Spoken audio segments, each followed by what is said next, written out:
யாரும் அந்த பையனை பார்த்து இந்த மாதிரி பட்டையை போட்டுட்டு வெள்ளை வேஷம் போட்டுன்னு தெரியாத அப்படின்னு ஒரு வார்த்தை சொன்னான். அப்போ தான் தோணித்து, அப்போ இவர் பீரியடில் அந்த ஜிசியா டேக்ஸ்னு அது இந்த தர்மத்தை அனுஷ்டிப்பதற்கே காசு கொடுத்துட்டு இருந்திருக்கா. ஆமாம், இப்போ நமக்கு ஃப்ரீ தானே, யாரும் காசு வாங்க போகிறது இல்லை. அந்த கேலி கிண்டல் பண்ணுவதும் கூட இந்த கேலி கிண்டல் பண்ணக்கூடியவர்களுடைய தாழ்ச்சியை வெளிப்படுத்துகிறதே தவிர நம்முடைய தாழ்ச்சியே கிடையாது. திருட வந்து இருக்கக்கூடிய நம்மேல் இந்த சாம்பல் இருக்குது என்பதனை பார்த்து அவர்கள் இந்த அளவுக்கு வழிபடுகிறார்களே, உண்மையாக இருந்தால் எப்படி இருக்கும் அப்படின்னு சொல்லி அவன் அப்படியே மாறிவிட்டு உண்மையாகவே சாமியாராக மாறிவிட்டான். இப்போ ஷிக்க ஆஃபீஸுக்கு வைத்து கொள்ள முடியாது. ரிட்டையர் ஆனதுக்கப்புறம் கிரகங்களில் யார் ஷிக்க வைத்து கொள்ள வேண்டாம்னு சொல்கிறோம். அப்போ கூட வைத்துக்க தோணவில்லையே.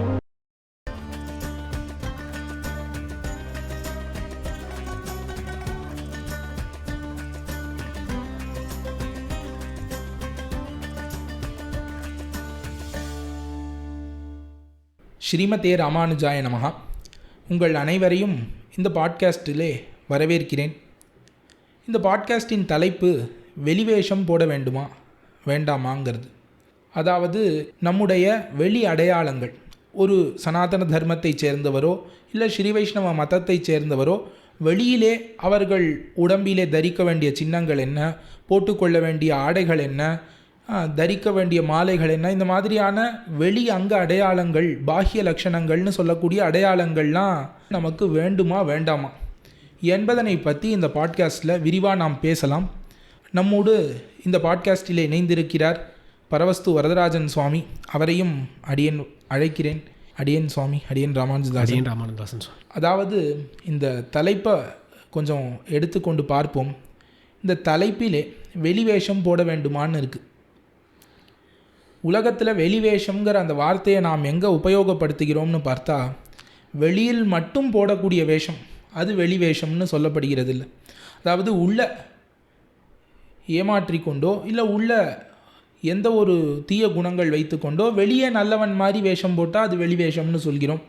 இல்லை உள்ள நல்லவனாக இருந்து வெள்ளை கெட்டவன் மாதிரி வேஷம் போட்டாலும் சரி, உள்ளும் புறமும் வேறு வேறு மாதிரி இருந்தால் அப்போ வெள்ளை மட்டும் போடுற வேஷத்தை வெளிவேஷம்னு சொல்கிறோம். ஏன் இந்த தலைப்பை நாம் எடுத்துக்கொண்டோம்னு பார்த்தால், அடியேன் இப்போ சமீபத்தில் வெளில போய் கொண்டு இருக்கும் பொழுது ஒரு பையன், அவன் நெத்தி நிறையா அந்த நீர் பூசிக்கொண்டு நல்ல அந்த பட்டைன்னு இப்போ சொல்கிறாலே அதை அணிந்து கொண்டு அவன் வந்து கொண்டிருக்கிறான். சின்ன பையன்தான். ஆனால் அவன் ஒரு ட்ரெயினில் தான் போயிருந்தேன் அடியேன். அப்போ அவன் அந்த பக்கமாக வரும்பொழுது அவனை அறிந்தவனோ அறியாதவனோ அவள் யாருன்னு தெரில, யாரும் அந்த பையனை பார்த்து இந்த மாதிரி பட்டையை போட்டுட்டு வெள்ளை வேஷம் போட்டுன்னு தெரியாத அப்படின்னு ஒரு வார்த்தை சொன்னான். அப்போ தான் தோணித்து, அப்போ இந்த மாதிரியான அங்க அடையாளங்களை போட்டால் அது உள்ளேயும் சேர்த்து அதுக்கு ஒரு எஃபெக்ட். அதாவது மனசிலும் நல்லவனாக இருந்து உண்மையான பக்தியாக இருக்கிறவன் தான் இந்த வெளிவேஷங்களையெல்லாம் போட வேண்டும் அப்படின்னு சமூகத்தில் ஒரு எண்ணம் இருப்பதாக எனக்கு தெரிந்தது. ஆகையாலே இந்த காலத்தில் உண்மையான பக்தி எங்கே இருக்குங்கிறத தேடணும். இருக்கும், கண்டிப்பாக இல்லாமல் போகாது, நிறையா பேர்கிட்ட இருக்குது. ஆனால் அந்த காலத்தில் இருந்த மாதிரி ஒரு ஒழுக்கம், பக்தி, இந்த சனாதன தர்மத்தை பின்பற்றி அதில் இருக்கிற அத்தனை கோட்பாடுகளையும் பின்பற்றி வாழுவது அப்படின்லாம் ஒன்றும் இல்லை. ஆச்சாரங்கள் எல்லாமே குறைந்து போயிடுது. இப்போ இந்த காலங்களில் அந்த மாதிரி மனசில் ஒன்றும் பெரிய பக்தியோ இல்லை சனாதன தர்மத்தை பற்றின ஒரு பெரிய சிந்தனையோ அவ்வளவோ நமக்கு இல்லை. இப்போ யாருமே மனதாலே சனாதன தர்மத்தை சேர்ந்தவர்களாக ஒரு அபிமானத்தோடு இருக்கக்கூடியவர்கள் ரொம்ப கம்மி. அப்படி இருக்கும்பொழுது அந்த அபிமானம் இல்லாத இந்த சூழ்நிலையில் எல்லாரும் அந்த வெளிவேஷத்தை போட்டுக்கொண்டு ஆணுமா? நான் சனாதன தர்மிங்கிறத இல்லை நான் வைஷ்ணவன்கிறத புறம்பு காண்பித்து கொண்டு தான் உலகத்தில் இருக்கணுமா? எனக்கு மனசில் இல்லை, நான் ஏன் போட்டுக்கொள்ள வேண்டும் அப்படிங்கிற கேள்வி பெரும்பாலானோர் மனதிலே இருக்கும்னு எனக்கு தோணித்து. அதனால தான் அதை பற்றி பேசலான்னு ஆரம்பிக்கிறேன். இந்த வெளிவேஷங்கள் தேவையா இல்லையா அப்படிங்கிறத பேசிக்காக ஆரம்பிப்போம். தேவருடைய அபிப்பிராயம் என்ன? வெளிவேஷம் தேவையா அப்படின்னு சொல்லும் பொழுது பொதுவாக கேட்டிருந்தால் வெளிவேஷம் தேவைதான் அப்படின்னு சொல்லியிருப்பேன். ஆனால் இவ்வளவு நேரம் வெளிவேஷம் அப்படின்னு சொன்னால் உள்ளே இல்லாமல் வெளியிலே மட்டும் இருத்தல் வெளிவேஷம் அப்படின்னு சொன்னால், தேவை அப்படின்ற வார்த்தையை காட்டிலும் அது இருந்தாலும் பரவாயில்ல அப்படின்னு அதுக்கு பதில் சொல்லுவேன். இப்போ வெளி தோற்றம் உள்ளே இருக்கா இல்லையான்ற விசாரம் இல்லாமல் வெளி தோற்றம் அப்படின்னு சொன்னால் கண்டிப்பாக இருந்தாகணும். உள்ளே இல்லாமல் வெளியில் இருக்குதுன்னு சொன்னாலும் அது இருப்பதில் எந்த குறையும் கிடையாது, இருக்கலாம். அதாவது ஏன் நான் இந்த குறிப்பாக வெளிவேஷம் அப்படிங்கிறத வச்சுட்டு பேசுகிறேன்னா, இந்த காலத்தில் பெரும்பாலானோர் அப்படி இருக்கிறதுனால எல்லாரும் மாடர்னாக மாறிண்டு வரா. எல்லாரும் ஒரு ஆஃபீஸ் தான் போகிறா, அதுதான் அவர்களுக்கு பிழைப்பாக இருக்கிறது. இப்போ அதை விட்டுட்டு அவளாலையும் வர முடியாது, அதை விட்டே ஆணுன்னு நிர்பந்திக்கவும் முடியாது. அப்படி இருக்கக்கூடிய சூழ்நிலையிலே அவர்களுக்காகன்னு பேசணும். இப்போ அவர்கள் நிறையா பேர் இந்த வெஸ்டர்ன் கல்ச்சரில் அட்ராக்ட் செய்யப்பட்டு அவர்கள் என்ன நினைக்கிறார்கள், நான் இப்போ ஏகாதசி விரதத்துக்கே ஏகாதசியில் நான் எதுக்கு விரதம் இருக்கணும் அப்படின்னு நினைக்கிறா சில பேர். நான் ஆஃபீஸ் போகிறேன், ஆஃபீஸ் போகிறதுனால விரதம் இருக்கணுமா, ஆஃபீஸ் போகிறவன் விரதம் இருந்தால் என்ன பிரயோஜனம் அப்படின்னு சில பேர் என்கிட்டயே சொல்லியிருக்கா. இப்போ யார் வைதிகமாக இருக்காளோ அவள் தான் சில தர்மங்களை ஃபாலோ பண்ணணும்.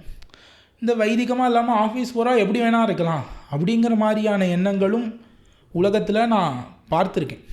அப்படி இருப்பதினாலே இந்த வெளிவேஷம் முக்கியமான அங்க அடையாளங்கள், நான் வைஷ்ணவன் அப்படிங்கிறத வெளிக்காட்டக்கூடிய அடையாளங்கள் அவர்களுக்கு வேணுமா வேண்டாமா அப்படிங்கிறத பற்றி முக்கியமாக பார்க்க வேண்டும். நாம் இப்போது ஓரளவுக்கு புரியுறது. ஆனால் யாராக இருந்தாலும், எந்த வேலைக்கு போகக்கூடியவர்களாக இருந்தாலும் அவரவர்களால் முடிந்த தர்மங்களை அனுஷ்டித்தே ஆக வேண்டும். இதில் மற்றொன்று, தர்மங்களை அனுஷ்டித்தாக வேண்டும்னா உலகத்தில் இருக்கக்கூடிய அனைவரையும் பார்த்து நீங்கள் எல்லாரும் தர்மத்தை அனுஷ்டிக்க வேண்டும் என்று சொல்லக்கூடியவர்கள் கிடையாது. நான் ஒரு சனாதன தர்மி, நான் இவ்விதமான ஒரு வாழ்க்கை முறையை பின்பற்ற நினைக்கிறேன் என்று எண்ணம் யாருக்கு இருக்கிறதோ அவர்கள் நான் ஆஃபீஸ் எல்லாம் போய் முடித்து ரிட்டையர்மெண்ட் ஆன பிறகு தான் இதெல்லாம் ஆரம்பிப்பேன் அப்படின்னு நினைக்க வேண்டாம். உங்களுடைய இந்த காலத்திலேயே, நீங்கள் ஆஃபீஸ் போகக்கூடிய இந்த காலத்திலேயே கூட நீங்கள் தர்மங்களை அனுஷ்டிக்க தொடங்கலாம். இந்த வெளி அடையாளங்களை எல்லாம் கண்டிப்பாக கொள்ள வேண்டும். உங்களுடைய பதிலை வைத்து பார்க்கும்பொழுது அனைவருக்கும் இந்த வெளி அடையாளங்கள் தேவை. கண்டிப்பாக. அதாவது எப்படின்னா, எவ்வளோக்கு எவ்வளோ முடியுமோ அவ்வளோக்கு எவ்வளோ நாம் அதை பின்பற்ற வேண்டும் என்கிற கருத்தை தேவரீர் முன்வைக்கிற மாதிரி இருக்குது. இப்போ பொதுவாக பார்க்கும் பொழுது என்னென்ன வெளி அடையாளங்கள் இருக்கிறது, அதை யார் யார் வைத்து கொள்ள வேண்டும், ஒவ்வொருத்தருக்கும் எல்லாருக்கும் ஒரே மாதிரியான அடையாளம் இல்லையே. இப்போது ஒவ்வொருத்தருக்கும் அடையாளங்கள் மாறுகிறது. இப்போ இந்த பொதுவாக சனாதன தர்மத்திலே உள்ள அனைவருக்குமான அடையாளங்கள்னு முதல்ல எதை நீர் கருதறீர்? ஆமாம், இப்போது முக்கியமான அடையாளங்கள் என்று பார்த்தால் ஒருத்தருடைய உடம்புன்னு இருக்கு. இந்த உடம்பில் எப்பொழுதும் கூடவே இருக்கக்கூடிய சில அடையாளங்கள் அப்படின்னு உண்டு. இப்போ பார்த்தால் தேவரீரோ அடியனோ ஒரு சிக்கை வைத்திருக்கிறோம், குடுமி அப்படின்னு சொல்கிறோம். இந்த சிக்கை வைத்து கொண்டிருத்தல் அதை நம்ம விட்டு பிரியாதது, எப்பொழுதுமே கூட இருக்கக்கூடியது. இந்த சிக்கை அப்படின்றது ஒரு அடையாளமாகிறது. அந்த காலத்தில் பார்த்தால் பிராமணர்கள் மட்டுமே கிடையாது, எல்லாருமே சிகை வைத்து கொண்டிருந்தார்கள். சின்ன சின்ன வித்தியாசங்கள் இருக்கலாமே தவிர இந்த காலத்தை போல கிராப் பண்ணிக்கிறதுன்றது அந்த காலத்தில் கிடையவே, அந்த மாதிரி ஒரு கான்செப்டே கிடையாது. அதனால் எல்லாருமே முடியை வளர்த்துத்தான் வைத்து கொண்டு இருந்தார்கள். அதுதான் அந்த காலத்தில் இருந்த ஒரு பண்பாடுன்னு வச்சுக்கலாம். எல்லா இடத்துலையுமே, முழு பாரத நாட்டிலும் கூட எல்லாருமே சிகை வளர்த்துத்தான் வைத்து கொண்டு இருந்தார்கள். அது ஒன்று. அது குடுமின்றது நம்மோட கூடவே இருக்கக்கூடியது. அதுக்கு மேலே நாகரிகம் கொண்டவர்கள் எல்லாருமே அணியக்கூடியது ஆடைகள் அப்படின்றது. இந்த ஆடைகள் அப்படின்றது நம்முடைய மற்றொரு அடையாளமாக இருக்கிறது. அது ரெண்டாவது. அதற்கு மேலே மூன்றாவது, நாம் நெத்தியிலே என்ன இட்டுக்கொள்கிறோம். நீங்கள் பார்த்தீர்களே ஆனால் இந்தியா முழுவதிலும் அவரவர்களுடைய சம்பிரதாயத்துக்கு சேர ஏதோ ஒன்று நெத்தியிலே இட்டுக்கொள்வது என்பதனை பார்க்கிறோம். ஒன்று ஆச்சரியமாக இருந்தது. இந்த காது கேட்காதவர்களுக்குன்னு சொல்லி இந்த சைன் லாங்குவேஜ் அப்படின்னு சொல்லுவா இல்லையா, அந்த சைன் லாங்குவேஜில் இந்தியாவை குறிப்பிடும் பொழுது அதில் சில அடையாளங்கள் இருக்கின்றன. ஒரு அடையாளம் என்னென்னா திலகத்தை காட்டுவது. ஸோ அந்த திலகத்தை காட்டினால் அது இந்தியாவை குறிக்கிறது அப்படின்ற மாதிரியும் இருப்பதாக சொல்கிறார்கள். அது பார்த்தேன், அது நிறைய இருக்குது. ஆனால் இதுவும் ஒன்று இருப்பதாக சொல்லப்படுகிறது. அப்போது அந்த இந்தியா முழுவதும், பாரத நாட்டுக்கு முழுவதும் இந்த திலகம் என்பது ஒரு அடையாளமாக இருக்கிறது. நெத்தியிலே இட்டுக்கொள்வார்கள் என்பது. அப்போது நெத்தியிலே இட்டுக்கொள்வது, அதுக்கு மேலே இந்த காது குத்தி கொள்வது, அது பார்த்தீர்களேனா எல்லாருக்கும் உண்டு. ஒருத்தர் சொல்லி கொண்டிருந்தார், இப்போ national security advisor Ajit Doval அப்படின்னு. அவர் பாகிஸ்தானுக்கு ஸ்பையாக சென்றபோது அங்கே யாரோ ஒரு வயதானவர் அவரை கூப்பிட்டாராம், நீ ஹிந்து தானே அப்படின்னாராம். எப்படி தெரியும், நான் இங்கே வேஷம் போட்டு இப்படி இருக்கேன் அப்படின்னா காதில் பார்த்தா தெரியறதே அப்படின்னாலாம். ஸோ சின்ன வயசுலேயே அந்த காது குத்துதல் அப்படின்றது அந்த காலத்தில் எல்லாருமே பண்ணி கொண்டிருந்தார்கள். ஸோ இது எல்லாமே நம்முடைய வெளி தோற்றங்கள் தானே. நீங்கள் பார்த்தீர்களே ஆனால் சிக்கையாக இருக்கட்டும், ஆடைகள் தரிப்பதாக இருக்கட்டும், அதாவது ஆடைகள்னு சொல்லும் பொழுதும் குறிப்பான இந்த ஆடைகள் வேஷ்டியை கட்டிக்கொள்வது. ஸோ இப்போது வஸ்திரம் அப்படின்னு சொல்லி பார்த்தோமே ஆனால் வஸ்திரத்தை நீங்கள் பெரும்பாலும் பார்த்தீர்களே ஆனால் வஸ்திரம் என்பது தைக்கப்படாத வஸ்திரம்தான் அந்த காலத்தில் பெரும்பாலானவர்கள் தரித்து கொண்டிருந்தார்கள். இப்போ பார்க்கலாம், இப்போ வேஷ்டின்றது இருக்குது. இந்த வேஷ்டின்றது தைச்ச வஸ்திரம் கிடையாது இல்லையா. அதே மாதிரி தான் புடவை அப்படின்றதும் தைச்சது கிடையாது. ஒரு காலத்தில் தான் இந்த தைச்ச துணி வருவது அப்படின்றது அதிகமாக இருக்கிறது. முக்கியமாக ஒரு வைதிகமான காரியங்களை பண்ணும் பொழுது இந்த தைச்ச துணி இல்லாமல் பண்ணுவது, முக்கியமாக புருஷர்கள் வந்து தைச்ச துணி இல்லாமல் தான் இருந்திருக்கிறார்கள். சில சமயங்கள் அதுக்குன்னு சொல்ல அந்த கான்செப்டே இல்லைன்னு சொல்ல வரல. அந்த காலத்துலேயும் கஞ்சுக்கம் இந்த மாதிரி வார்த்தைகள்லாம் பார்க்கிறோம் பழைய காலத்துலேயும் உண்டு. அதனால் இல்லவே இல்லைன்னு இப்போ நம்ம கோயிலெல்லாம் பார்க்கும்போது கூட கபா அப்படின்னு சொல்லி சில மரியாதைகள் எல்லாம் கொடுக்கும் பொழுது அந்த கபா சாத்தி கொண்டு சில பேர் பெரியவர்கள் பெரிய அந்த ராஜாக்கள் பழைய காலத்து படங்கள்லாம் பார்த்தா கூட வரைபடங்கள் எல்லாத்துலேயுமே கூட ஒரு மாதிரி ஒரு பெரிய கவுன் மாதிரி ஒரு ஆடை அணிந்து கொண்டு தான் இருக்கிறார்கள் பாரதத்துலேயும். ஆமாம், அதனால் அது தைச்ச துணியே இல்லைன்னு சொல்ல வரல. பட் என்னென்னா வைதிகமான கர்மங்களை பண்ணும் பொழுது தைச்ச துணி இல்லாமல் தான் இருப்பது அப்படின்னு சொல்லி அவ்விதமாகத்தான் வஸ்திரங்கள் ஆண்களும் பெண்களும் தரித்திருந்தார்கள். ஆனால் பெண்களுக்கு கொஞ்சம் சில மாற்றங்கள் இருக்கத்தான் செய்கின்றன. இப்போ இது எல்லாமே நம்முடைய முக்கியமான அடையாளங்களாக இருக்கின்றன. ஒரு ஷிகைன்னு பார்க்கலாம், நெத்தியில் இட்டுக்கொள்வதுன்னு பார்க்கலாம், வஸ்திரங்களை அணிவதுன்னு பார்க்கலாம். இது எல்லாமே நம்முடைய முக்கியமான வெளித்தோற்றங்களாக இருக்கின்றன. இது எல்லாத்துலேயுமே ஒன்று அந்தந்த இடத்துக்கு சேர சிலதெல்லாம் ஏற்பட்டிருக்கிறது. உதாரணத்துக்கு நம்முடைய சீதோஷ்ண நிலைக்கு ஏற்ப நமக்கு இந்த வேஷ்டி என்பது மிகவும் சரியாக இருக்கிறது. இப்போது இந்த காலத்து இந்த மேற்கத்திய நாடுகளை பார்த்து இங்கே என்ன பண்ணுகிறார்கள் அப்படின்னு சொன்னால் ஒரு பேண்ட்டு, அதுக்கு மேலே ஷர்ட்டு, அதுக்கு மேலே ஒரு சூட்டு. நம்ம வெயிலுக்கு வெளியில் போனாலே வேர்த்து கொட்டுறது. இதில் இந்த அளவுக்கு ஆடைகள் தரிப்பதற்கு இந்த இடம் சரியான இடம் கிடையாது. மேலும் இந்த வெள்ளை வஸ்திரம் தான் நாம் எல்லாம் தரிக்கிறோம். அந்த வெயில் வந்தால் இது வந்து என்ன பண்ணிடும் அப்படின்னு சொன்னால் அந்த வெளிச்சத்தை முழுக்க ரிஃப்ளெக்ட் பண்ணிடும். பொதுவாக ஒயிட் கலர் அப்படின்னு ரிஃப்ளெக்ட் பண்ணிடும். அந்த அளவுக்கு ஹீட் அப்சார்ப் பண்ணாது. அந்த மாதிரி பல காரணங்களும் சேர்ந்து இருக்கிறது. அதனால் அதை ஒரே தடியாக தள்ள முடியாது, அதுவும் சேர்ந்து இருக்கிறது. அதனால் அதை தான் கூட பார்க்கணும். இப்போது தைச்ச துணி கூடாது அப்படின்னு சொன்னேன். இப்போ சில இடங்கள்லாம் இருக்குது. ஒரு உதாரணத்துக்கு பதரிகாசிரமம் இருக்குது. அங்கே குளிர். அங்கே போய் அங்கே இருக்கக்கூடியவர்கள் நீங்கள் தைச்ச துணியை உடுத்திக்கூடாதுன்னு சொன்னால் அங்கே நடக்காது. ஸோ சாஸ்திரம் என்பதும் பழக்க வழக்கங்கள் என்பதும் கூட அவரவர்களுடைய சௌகரியத்தையும் மனதில் வைத்து கொண்டு தான் பேசியிருக்கிறது என்பதை இந்த இடத்துல கொள்ளணும். ஆகையால் இப்போ வெளித்தோற்றம் அப்படின்னு பார்க்கும்பொழுது இது இந்த பாரதம் முழுக்க நானும் நிறையா இடங்களுக்கு போயிருக்கேன்.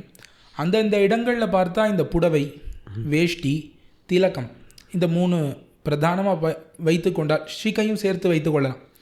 இதெல்லாம் இதனுடைய அணியும் முறை அது மாறுபடுகிறதே தவிர எங்குமே வேஷ்டி இல்லாமல் வேற ஒன்று, புடவை இல்லாமல் வேற ஒன்று, ஷிகை இல்லாமல் வேற ஒன்று, திலக்கம் இல்லாமல் வெறும் நெத்தி, இந்த மாதிரி எங்கேயும் இருந்ததில்லை. அதுவும் இந்த பஞ்சகச்சம்னு வேஷ்டியில் விவாகமானவர்கள் அணிந்து கொள்ளக்கூடிய இந்த முறை இதுவும் சர்வசாதாரணம். இன்னார் இன்ன சமூகத்திற்குன்னு இல்லாமல் பொதுவாக எல்லாரும் அணிந்து கொள்ளக்கூடிய ஒரு பஞ்சகச்சம்ங்கிற அந்த கச்சம் கட்டி கொள்ளுதல். அதுவும் இன்னும் வடக்குலேயும் சரி தெற்குலேயும் சரி பெரும்பாலான இடங்களில் அது பிரயோகத்தில் தான் இருக்குது, கட்டி கொண்டு தான் இருக்கிறார்கள். தமிழ்நாட்டில் அது என்னவோ பிராமண சமூகத்துக்குள்ளே தான் இன்றைக்கி இருக்கிற மாதிரி தெரியாது. இந்த பழைய காலத்து ஃபோட்டோலாம் பார்த்தேன்னா இந்த விவசாயம் பண்ணக்கூடியவர்கள் எல்லாருமே அந்த ஒரு மாதிரி கச்சத்தை நன்னா கட்டின்னு தான் இருப்பாள். அதனால் எந்த இடத்துலையும் பார்த்தால் அந்த காலத்தில் வேஷ்டி, அந்த வேஷ்டியிலும் இந்த கச்சம் கட்டி கொள்வது, அதுவும் காரியம் பண்ணக்கூடியவாள் நன்னா இருக்க கட்டி முழங்கால் அளவுக்கு கட்டின்னு இருப்பா. அதனால் எல்லா இடத்துலையும் வேஷ்டி தான் உண்டு, சந்தேகமே இல்லை. இந்த அணியும் முறை வந்து அந்தந்த சம்பிரதாயத்தையும் வெளிக்காட்டும். சனாதன தர்மத்தோடு கூட இப்போ வைஷ்ணவன் அப்படின்னா அவனுக்கு இருக்கிற அங்க அடையாளங்கள் வேறுபடுகிறது. அப்படி இந்த வேறுபாடுகளுக்கு என்ன காரணம்? இப்போ சீதோஷ்ண நிலையை தவிர, ஜாகிரபிக்கல் ரீசன்ஸ் தவிர இந்த வேறுபாடுக்கு வேறு ஏதாவது காரணம் உண்டா? இப்போது பொதுவாக வேறுபாடுகள்னால் ஆண்களுக்கு இவ்விதமான ஆடைகள், பெண்களுக்கு இவ்விதமான ஆடைகள், கல்யாணமானவர்களுக்கு விதமானது, கல்யாணமாகாதவர்களுக்கு விதமானன்னு சொல்லி இந்த மாதிரி சில வேறுபாடுகள் இருக்கின்றன. இதெல்லாம் சாஸ்திரங்களிலேயே இருக்கின்றன. சாஸ்திரங்களிலே எப்படி வேஷ்டி கட்டி கொள்ள வேண்டும், எப்படி நெத்திக்கு இட்டுக்கொள்ள வேண்டும், சிகையை எந்த அளவிலே வைத்து கொள்ள வேண்டும், யார் எந்த அளவிலே வைத்து கொள்ள வேண்டும் அப்படின்னு சொல்லி இது எல்லாமே சாஸ்திரங்களில் சொல்லப்பட்டிருக்கக்கூடிய விஷயம்தான். நான் சில சமயங்களில் அதெல்லாம் இல்லை இவாளா ஏற்படுத்தினதுன்னு நினைக்க வேண்டாம். சாஸ்திரங்களில் இருக்கக்கூடிய விஷயங்கள் தான் அது பயன்பாட்டில் இருக்கின்றன. அதில் வேறுபாடுகள் இவ்விதமான வேறுபாடுகள் இருக்கின்றன இல்லையா? அது மட்டும் இல்லாமல் சீதோஷ்ண நிலைக்கு ஏற்ப சில வேறுபாடுகள் எப்பொழுதுமே நீங்கள் சொல்லும் பொழுது கூட ஜாகிரபிக்கல் ரீசன்ஸ்னு சொன்னீர். அதில் ஒரு சின்ன விஷயத்தை சொல்லிடுறேன். பொதுவாக தர்மம் அப்படின்றது தமிழ்நாட்டில் ஒரு தர்மம், ஆந்திராவுக்கு போனால் ஒரு தர்மம் அப்படின்னு சொன்னால் தேசத்தினால் அது மாறுகிறது. அது தேசாச்சாரம் அப்படின்னு கூட சொல்கிறா. ஆனால் மீமாம்சையில் வரும்பொழுது தேசத்துக்கு தேசம் எல்லாம் தர்மம் மாறாது. தர்மம் என்பது எல்லா இடத்துக்கும் பொதுவானது தான். பின்ன சில இடங்களில் அது ஆபத்தாக கஷ்டமாக இருக்கிறதுனால அங்கே மாறுகிறது. அப்போது பதரிகாசிரமம் வேறு இடத்துல இருக்குன்றதுனால அங்கே தர்மம் மாறல, அங்கே இருக்கக்கூடிய சூழ்நிலை மாறுகிறது என்பதனால் அது மாறுகிறது. அப்போது ஒரு இடத்தினால மாற்றம் கிடையாது, அந்த இடத்துல இருக்கக்கூடிய சூழ்நிலைகளாலே. இப்போது அங்கே வாழவே முடியாதுன்ற நிலையில் இருக்கும்பொழுது நீ தைச்ச துணியை உடுத்திக்கூடாதுன்னு சொன்னான், வாழ்ந்தால் தான் அதுக்கு மேலே தர்மத்தை அனுஷ்டிக்க முடியும். அதனால் சில சலுகைகள் எல்லா சமயங்களிலும் கொடுக்கப்படுகிறது. அந்த ரீதியில் தான் பார்க்க வேண்டும். அதனால் இந்த வேறுபாடுகள், அதில் நீங்கள் பார்த்தீர்கள் சாஸ்திரங்களிலும் கூட வேறுபட்ட கருத்துக்கள் இருக்கின்றன. அதில் ஒவ்வொருத்தர் ஒவ்வொரு சாஸ்திரத்துக்கு முக்கியத்துவம் கொடுத்து அதுக்கு ஏற்ப சம்பிரதாயத்துக்கு ஏற்ப இந்த திலகம் அணிந்து கொள்வதையோ ஆடைகள் அணிந்து கொள்வதிலேயோ சில மாற்றங்களை கொண்டிருக்கிறார்கள். அதனால் வேறுபாடுகள்னு பார்த்தா முக்கியமாக சாஸ்திரங்கள்லேருந்து அந்த வேறுபாடுகள் எல்லாம் ஆரம்பிக்கிறது. எந்த மாதிரியான சாஸ்திரங்கள் அது, அதை பற்றி கொஞ்சம் விளக்க முடியுமா? ஆமாம், முக்கியமாக இதை பற்றி அதிகமான சர்ச்சை ஸ்மிருதிகளிலே ஏற்பட்டிருக்கிறது. ஸ்மிருதிகள் பல வகைப்பட்ட ஸ்மிருதிகள் இருக்கின்றன. மனுஸ்மிருதி, பராசர ஸ்மிருதி, பரத்வாஜ ஸ்மிருதின்னு சொல்லி ஆரம்பித்து எண்ணற்ற ஸ்மிருதிகள் இருக்கின்றன. ஸ்மிருதிகள் என்பவை ரிஷிகளாலே இயற்றப்பட்டவைகள். அந்த ஸ்மிருதிகளில் வரும்பொழுது தான் ஒரு தினத்தில் என்ன காரியங்கள் எல்லாம் பண்ண வேண்டும், எவ்விதமாக ஆடைகளை எல்லாம் அணிந்து கொள்ள வேண்டும், எந்த மாதிரி எல்லாம் பண்ணணுன்றது எல்லாம் இந்த ஸ்மிருதிகளிலே ரிஷிகள் குறிப்பிட்டு இருக்கிறார்கள். அந்த ஸ்மிருதிகள் தான் முக்கியமாக தர்மசாஸ்திரம் அப்படின்னு அழைக்கப்படும். அந்த தர்மசாஸ்திரங்கள் தான் நாம் எதை பின்பற்ற வேண்டும், எதை பின்பற்றக்கூடாது என்பதையெல்லாம் கவர்ன் பண்ணக்கூடியவைகள். அதனால் பிரமாணம்னு சொன்னால் முக்கியமாக தர்மசாஸ்திரம், அதில் இந்த ஸ்மிருதிகள் தான் முக்கியமான பங்கு கொண்டிருக்கின்றன. அடியன் அப்போ இதில் வேஷ்டி கட்டி கொள்வதற்கு, ஷிக்கை அணிந்து கொள்வதற்கு, திருமண் காப்பு தரிக்கிறோம், அதற்கு எல்லாத்துக்கும் சாஸ்திரங்களில் பிரமாணங்கள் இருக்கிறது. ஆமாம் ஆமாம், கண்டிப்பாக இருக்குது. இப்போது சிலது ஸ்மிருதிகளில் இருக்கும், பெரும்பாலும் ஸ்மிருதிகளில் இருக்கும். அது இல்லாமல் கிரஹ்ய சூத்திரங்கள் அப்படின்லாம் சொல்லுவாள், அதிலெல்லாம் கூட இதெல்லாம் இருக்கும். ஒரு சிகையை எப்படி வைத்து கொள்ள வேண்டும். இப்போ பொதுவாக ஒரு குழந்தைக்கு ஒரு காலகட்டம் வந்தோடனே இந்த வயசில் வைக்க வேண்டும்னு சொல்லி அதில் இந்த வயசில் அல்லது இந்த வயசில்னு சொல்லி சிலதெல்லாம் குறிப்பிடப்பட்டிருக்கு. அந்த வயசில் அவனுக்கு முதல் முறையாக குடுமி வைக்க வேண்டும். அந்த குடுமி வைக்கும் பொழுது எந்த மாதிரி குடுமி வைக்க வேண்டும், எந்த அளவில் வைக்க வேண்டும் என்றெல்லாம் ஸ்மிருதிகளிலே சூத்திரங்களிலே கூறப்பட்டிருக்கிறது. அதே போல் இப்போ நம்ம திருமண் காப்பு தரிக்கிறோம் அப்படின்னு சொன்னால் திருமண் காப்பை எப்படி எட்டுக்கொள்ள வேண்டும், எந்த அளவில் எட்டுக்கொள்ள வேண்டும் எல்லாமே குறிப்பிடப்பட்டிருக்கு. இதெல்லாமே இந்த ஸ்மிருதிகளிலே சூத்திரங்களிலே ஆகமங்களிலே அதிலெல்லாம் வரும். எல்லாத்துக்குமே குறிப்பான வச்சனங்களே இருக்கின்றன. அது நிறைய காமிக்கலாம், 1-2 கிடையாது, எண்ணற்ற வச்சனங்கள் இருக்கின்றன. அதை காட்டலாம், ஒவ்வொன்றுத்துக்குமே இருக்குது. வேஷ்டிக்கு கூட பஞ்சகச்சம் அப்படின்னு சொன்னால் எப்படி 5 கச்சம் ஏற்படுகிறது அப்படின்னு எல்லாம் குறிப்பிட்டிருக்கிறார்கள். ஆமாம், அந்த வஸ்திரத்தினுடைய அளவு கூட இருக்கிற மாதிரி பார்த்திருக்கிறேன் நிறைய இடங்கள்ல. இதில் இந்த பிரமாணங்களில் இந்த அடையாளங்கள் எல்லாம் இந்த ஒரு வைதிக கர்மம் அனுஷ்டிக்கும் பொழுதோ இல்லை கோவிலுக்கு போகும்பொழுதோ அப்படின்னு இருக்கா, இல்லை பொதுவாக எல்லா காலங்களிலும் அணிய வேண்டியது, இல்லை இது அணிந்தே ஆக வேண்டும், அதாவது இது ஒரு ஆப்ஷனாக இல்லை கண்டிப்பாக பண்ண வேண்டும்னு நிர்பந்திக்கிறதா சாஸ்திரம்? எப்பொழுதுமே சாஸ்திரத்தை பொறுத்தவரையிலும் நிர்பந்தம் அப்படின்னா சாஸ்திரம் என்ன தெரியுமா பண்ணும்? இதை பண்ணால் உனக்கு இந்த பலன், நீ இது பண்ணேன்னா இந்த பலன், அவ்வளோதான் சொல்லும். நீ சரி பண்ணேன்னா நல்லது நடக்கும், நீ தப்பாக பண்ணேன்னா உனக்கு தண்டனை கிடைக்கும். சாஸ்திரங்கள் எப்பொழுதுமே நீ பண்ணித்தான் ஆகணும் அப்படின்னு சொல்லி யாரையும் நிர்பந்தித்தல் அப்படின்றது எப்படி பண்ணும் சாஸ்திரம்? சாஸ்திரம் இதுதான் வழி அப்படின்னு காட்டி கொடுக்கும். அதே ரீதியிலே இப்படி இருக்க வேண்டும் அப்படின்னு காட்டுகிறது. இப்போது சில அடையாளங்கள் பார்த்தோமே, ஆனால் இப்போது ஷிகை அப்படின்னு இருக்குது. இந்த ஷிகை அப்படின்றது எப்பொழுதுமே பத்த சிக்கனாக இருக்க வேண்டும் அப்படின்னு சாஸ்திரம் சொல்கிறது. பத்த சிக்கன்னா அர்த்தம் என்ன? ஷிகையை முடித்து போட்டவனாக இருக்க வேண்டும். சில சமயங்களில் இப்போ குளிக்கும் பொழுது அதுக்கு மேலே ரொம்ப குறிப்பிட்ட சில சந்தர்ப்பங்களிலே மட்டும்தான் ஷிகையை அவிழ்த்து கொண்டு இருக்கலாம், மற்றபடி அதை முடிச்சு போட்டு தான் இருக்கணும். அப்போ அந்த நம்முடைய குழல் இருக்குதுன்னு சொன்னால் அதனுடைய நுனி தெரியக்கூடாது, அந்த நுனியை உள்ளே வைத்து இருக்க வேண்டும், முடிச்சு போட்டு தான் வைத்து கொண்டு இருக்க வேண்டும். ஆனால் இந்த காலத்தில் பார்த்தோமே ஆனால் யாருமே அதை பண்ணுறது கிடையாது. எல்லாருமே அதை முடிச்சு போடாமல் தான் இருக்கிறார்கள். ஷிகையே இல்லைன்னா எப்படி முடிச்சு போட முடியும்? முடிச்சு போட முடியாது, அவ்வளோதான். அப்போ இது எப்போ அப்படி இருக்கணும்னு சொல்கிறதுனா, பொதுவாக யாரோ ஒருத்தருடைய இல்லத்திலே ஒரு நேரக்கூடாத ஒன்று நேர்ந்து விடுகிறது, யாரோ ஒருத்தர் காலமாகிறார், மரணம் அடைகிறார்னு சொன்னால் அந்த சந்தர்ப்பத்தில் தான் தலையை விரித்து கொண்டு இருக்க வேண்டும். ஸோ அந்த மாதிரி குறிப்பிடுறது, இந்த சமயத்தில் மட்டும்தான் தலையை விரித்து கொண்டு இருக்க வேண்டும், மற்ற சமயத்தில் குழலை முடித்து போட்டு தான் வைத்து கொண்டு இருக்க வேண்டும். மேலும் முக்கியமாக கர்மங்களை அனுஷ்டிக்கும் பொழுது ஷிகையை முடித்து கொள்ளாமல் கர்மத்தை அனுஷ்டித்தால் அது பலமே கொடுக்காது அப்படின்றது ஸ்பஷ்டமாகவே சொல்லப்பட்டிருக்கிறது. இப்போ ஷிகை முடியணுங்கிறது சரி, ஷிகை வைக்கணுமா வேண்டாமா, அதில் ஏதாவது ஆப்ஷன் இருக்கா சாஸ்திரத்தில்? இல்லை, ஷிகை முடிச்சு போட்டிருக்கேன்னா ஷிகை இருந்தால் தானே முடிச்சு போடுறது அப்படின்றது. அதனால் யாராக இருந்தாலும் தர்மத்தை அனுஷ்டிக்க வேண்டும் என்கிற ஆசை இருக்கக்கூடியவர்கள் ஷிகையை வைத்து கொண்டு தான் இருக்க வேண்டும். அதே போல் இப்போது ஒவ்வொன்றா தனித்தனியாக பார்த்தோமே ஆனால், இப்போ வேஷ்டி அப்படின்றது இருக்குது. இப்போ கிரகஸ்தர்களாக இருக்கக்கூடியவர்கள் பஞ்சகச்சம் தான் கட்டி கொண்டு இருக்க வேண்டும் எல்லா காலத்திலும். அதாவது இல்லத்தில் ஏகாந்தமாக இருக்கும் பொழுது, இரவு பொழுதிலே, அந்த மாதிரி சமயத்தில் இல்லைன்னா தப்பு இல்லை.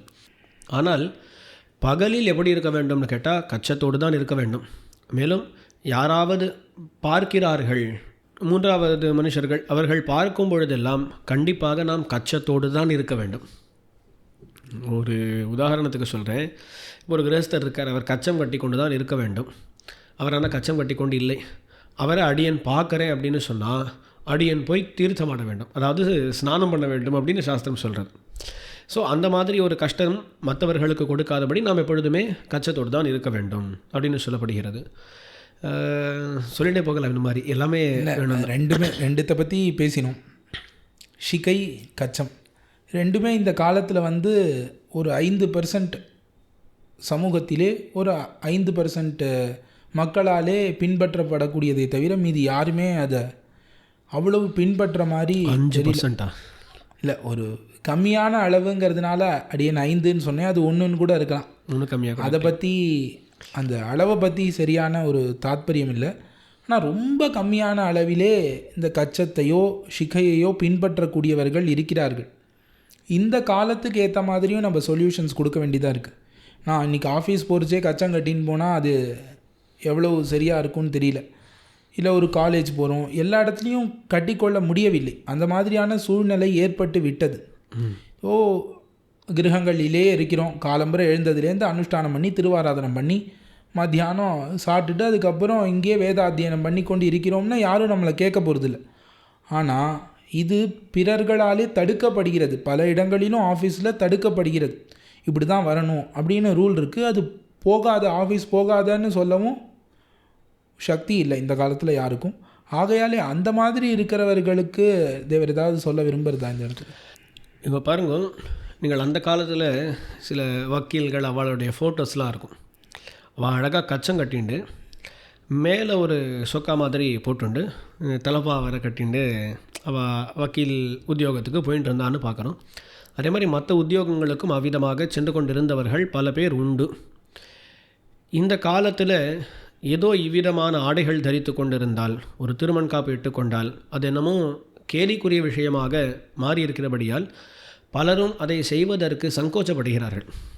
இது பண்ணணுமா, யாராவது ஏதாவது சொல்லுவாளோ, நமக்கு அந்த அளவே பண்ண மாட்டாளோ அப்படின்னு சொல்லி ஆனால் அடியன் இங்கே இருந்துட்டு அது சொல்கிறத காட்டிலும் அது சொல்கிறது அவ்வளவு நியாயம் கிடையாது. நீ வைதிகமாக இருக்க, முழுக்கவே இருக்க, நீ ஆஃபீஸுக்கு போவியா அப்படின்னு கேட்கலாம். பட் ஒரு சமூகமாக பார்க்கும் பொழுது எல்லாருமே, இது இப்போ வைஷ்ணவர்கள்னே கிடையாது, இந்துக்களாக இருக்கக்கூடியவர்கள் அனைவருக்குமே இது எசென்ஷியல் பார்ட் ஆஃப் ரிலீஜன் தான். அடிக்கடி இந்த கோட்ஸ்லாம் வரும்பொழுது எசென்ஷியல் பார்ட் ஆஃப் ரிலீஜனா அப்படின்னு கேட்பா. ஒரு சிகையோ நெத்தி கெட்டுக்கிறதோ வேஷ்டியோ இதெல்லாம் எசென்ஷியல் பார்ட் ஆஃப் ரிலீஜன் தான். அப்போ அந்த எசென்ஷியல் பார்ட் ஆஃப் ரிலீஜனாக இருக்கும் பொழுது அதை ப்ராக்டிஸ் பண்ணுறதுக்கான சலுகைகள் எனக்கு கான்ஸ்டிடியூஷன் கொடுத்துருக்கு. அப்போது அதை மீறி எந்த ஒரு அலுவலகத்திலும் என்னை நிர்பந்திக்க கூடாது, முடியாது. அதுவும் இப்போது நீங்கள் பாருங்கள், ஒரு நல்ல சாமர்த்தியம் படைத்தவன், அபிலிட்டி இருக்குது, அவன் அந்த கம்பெனிக்கு அந்த கம்பெனிக்கு நல்லது தான் ஏற்பட போகிறது. ஓகேவா? அதனால் எல்லாருமே அந்த சாமர்த்தியத்தை வளர்த்துக்கணும். அந்த சாமர்த்தியம் நன்னா இருந்துட்டு, இல்லை நான் திருமணட்டு தான் வருவேன் அப்படின்னு சொன்னால் அவள் மட்டும் அவளுக்கு என்ன போகிறது? கடைசியில் ஒரு யூனிஃபார்ம்னு சொல்லிட்டுக்கலாமே தவிர கடைசியில் நல்ல திறமையை நாம் வளர்த்து கொண்டோமேயானால் யாராலையும் மறுக்க முடியாது. இது எசென்ஷியல் பார்ட் ஆஃப் ரிலிஜன் அப்படின்றத நாம் எஸ்டாப்ளிஷ் பண்ணிக்கணும். ரெண்டாவது, நம்முடைய திறமையையும் நாம் வளர்த்து கொள்ள வேண்டும். அப்பொழுது கொஞ்சம் கொஞ்சமாக தான் மாற்றம் ஏற்படும். இப்பொழுதே தெரியும், ஒரு 10 வருஷம் முன்னாடி இந்த அளவுக்கு ஜனங்கள் இருந்தாலான்னு தெரியல. இப்போது நமக்கு தெரிஞ்சே நம்முடைய நண்பர்களிலே பல பேர் சிகை வைத்து கொண்டு திருமண் காப்பிட்டு கொண்டு ஆஃபீஸ்க்கெலாம் போகக்கூடியவா தெரியும். நமக்கு நிறைய பேர் தெரியும். அதனால் அது சின்ன சின்ன மாற்றங்கள் இப்பொழுதே ஆரம்பித்தால் கண்டிப்பாக அது நடக்கக்கூடிய காரியம்தான். அதனால் திறமையை வளர்த்துக்கணும். இதில் முதல்ல நமக்கு நம்பிக்கை வேணும். இப்படி தான் நான் இருக்கணும் அப்படின்ற நம்பிக்கை நமக்கு வேணும். அதாவது ஷிகை, கச்சம், வஸ்திரங்கள் அதை விட்டால் கூட இந்த திருமண் காப்பு இல்லை நெத்திக்கு ஏதாவது ஒன்று, பொதுவாக பார்த்தா நெத்திக்கு அணிவதுங்கிறதையே விடுதல்ங்கிறது எந்த விதத்துலேயும் நியாயப்படுத்த முடியாது. அது ஆமாம். அதாவது என்னால் இந்த இடத்துக்கு கச்சம் கட்டி கொண்டு போக முடியவில்லை, ஷிகை வைத்து கொள்ள முடியவில்லைங்கிறதெல்லாம் கூட ஏதோ சலுகையில் விடுறோன்னு வச்சுக்கோங்க. விடணும்னு சொல்லலை, ஒருவேளை விட்டால் கூட இந்த நெத்தி கேட்டுக்கொள்வதை யாருமே எந்த காலத்துலேயும் இது தடுக்கிற மாதிரி தெரியலை. யாருக்காவது அந்த மாதிரி சூழ்நிலை ஃபேஸ் பண்ணுற மாதிரி இருக்கலாம், அவளை பற்றி தெரியாது, அவள் எக்ஸப்ஷன்ஸ். ஆனால் பெரும்பாலானவர்கள் இல்லை, இந்த காலத்தில் ஒரு மாதிரி எல்லாருமே லிபரல் ஆகிட்டுருக்கா இல்லையா, எல்லாருமே எல்லாத்தையும் நாம் ஏற்றுக்கொள்ள வேண்டும் அப்படின்னு மனப்பான்மை வளரும் பொழுது அதை நாம் யூட்டிலைஸ் பண்ணிக்கணும். இது என்னுடைய அடையாளங்கள், இதை நீ ஏற்றுக்கொண்டு தான் ஆக வேண்டும். ஒரு ஆஃபீஸ்க்கு நான் திரும்ப நெட்டுண்டு போகிறேன் அப்படின்னு சொன்னால், இல்லை நீ திரும்ப நெட்டு கொண்டு ஆஃபீஸ் வரக்கூடாதுன்னு இது எப்படி சொல்ல முடியும்? அது அவருடைய ரிலீஜன், அது எசென்ஷியல் பார்ட் ஆஃப் ரிலீஜனாக இருக்கும் பொழுது அதை நீ ப்ராக்டிஸ் பண்ணக்கூடாதுன்னு அவர் சொல்வதே தப்பு. ஸோ அதுக்கான லீகல் ப்ரொசீஜர்ஸ் என்னவோ ஒரு சமூகமாக பார்க்கும்போது இது எல்லாமே நாம் மேற்கொண்டு தான் ஆக வேண்டும். ஆமாம், அதாவது ஒருத்தர் 2 பேர் தான் எட்டுக்கொண்டு இருப்பதுனால கொஞ்சம் ஆக்வர்டாக இருக்குது. ஆமாம், அது சமூகமாக அந்த மாற்றம் விட்டதாகில் அதுவும் பழகி போயிடும். எல்லாருக்கும் பார்த்த உடனே அதை பற்றி இன்னைக்கு திருமணம்னா என்னன்னே தெரியாதவர்களுக்கு இது புதிதாக இருக்கும். ஒரு 10 பேர் 15 பேரை திருமணம் நெட்டுண்டு அவள் பார்த்துருக்கான்னா, ஓ இவா வைஷ்ணவர்கள் திருமணம் நெட்டு கொண்டு வருகிறார்கள் அப்படிங்கிறது அவளுக்கே இயல்பாக பழகி போய்விடும். இப்போ கோவிலில் போய் வேலை பார்க்குறவாள்கிட்ட திருமணம் பார்த்து யாரும் கிண்டல் பண்ண போகிறது இல்லை. ஆனால் அவள் அப்படி தான் இருப்பாங்கிறது எல்லாருக்கும் தெரியும். ஆமாம், அந்த மாதிரி இப்போ நாம் ஸ்ரீரங்கத்தில் இப்படி வீதிகளில் போகும்பொழுது நம்ம திருமணம் போனால் யாருமே பார்க்கக்கூட மாட்டான். அதே சென்னையில் திருமணம் போனோன்னா 4 பேர் யாரோ வந்திருக்காருன்ற மாதிரி பார்ப்பான். ஏன் அப்படின்னு சொன்னால் அவங்க அந்த மாதிரி பார்த்ததே இல்லை. அதே தினப்படி 10 பேர் 100 பேர் அப்படியே போயிட்டுருப்பான்னு சொன்னால் அவளுக்கும் பழகிடும் இல்லையா? அதனால் நம்ம பக்கத்துலேருந்து தான் மாற்றங்கள் ஏற்படணும். நாம் இன்னும் நம்பிக்கையோடு இதுதான் என்னுடைய தர்மம், இதை நான் பின்பற்றத்தான் செய்வேன் அப்படின்னு சொல்லி பண்ணலாம்.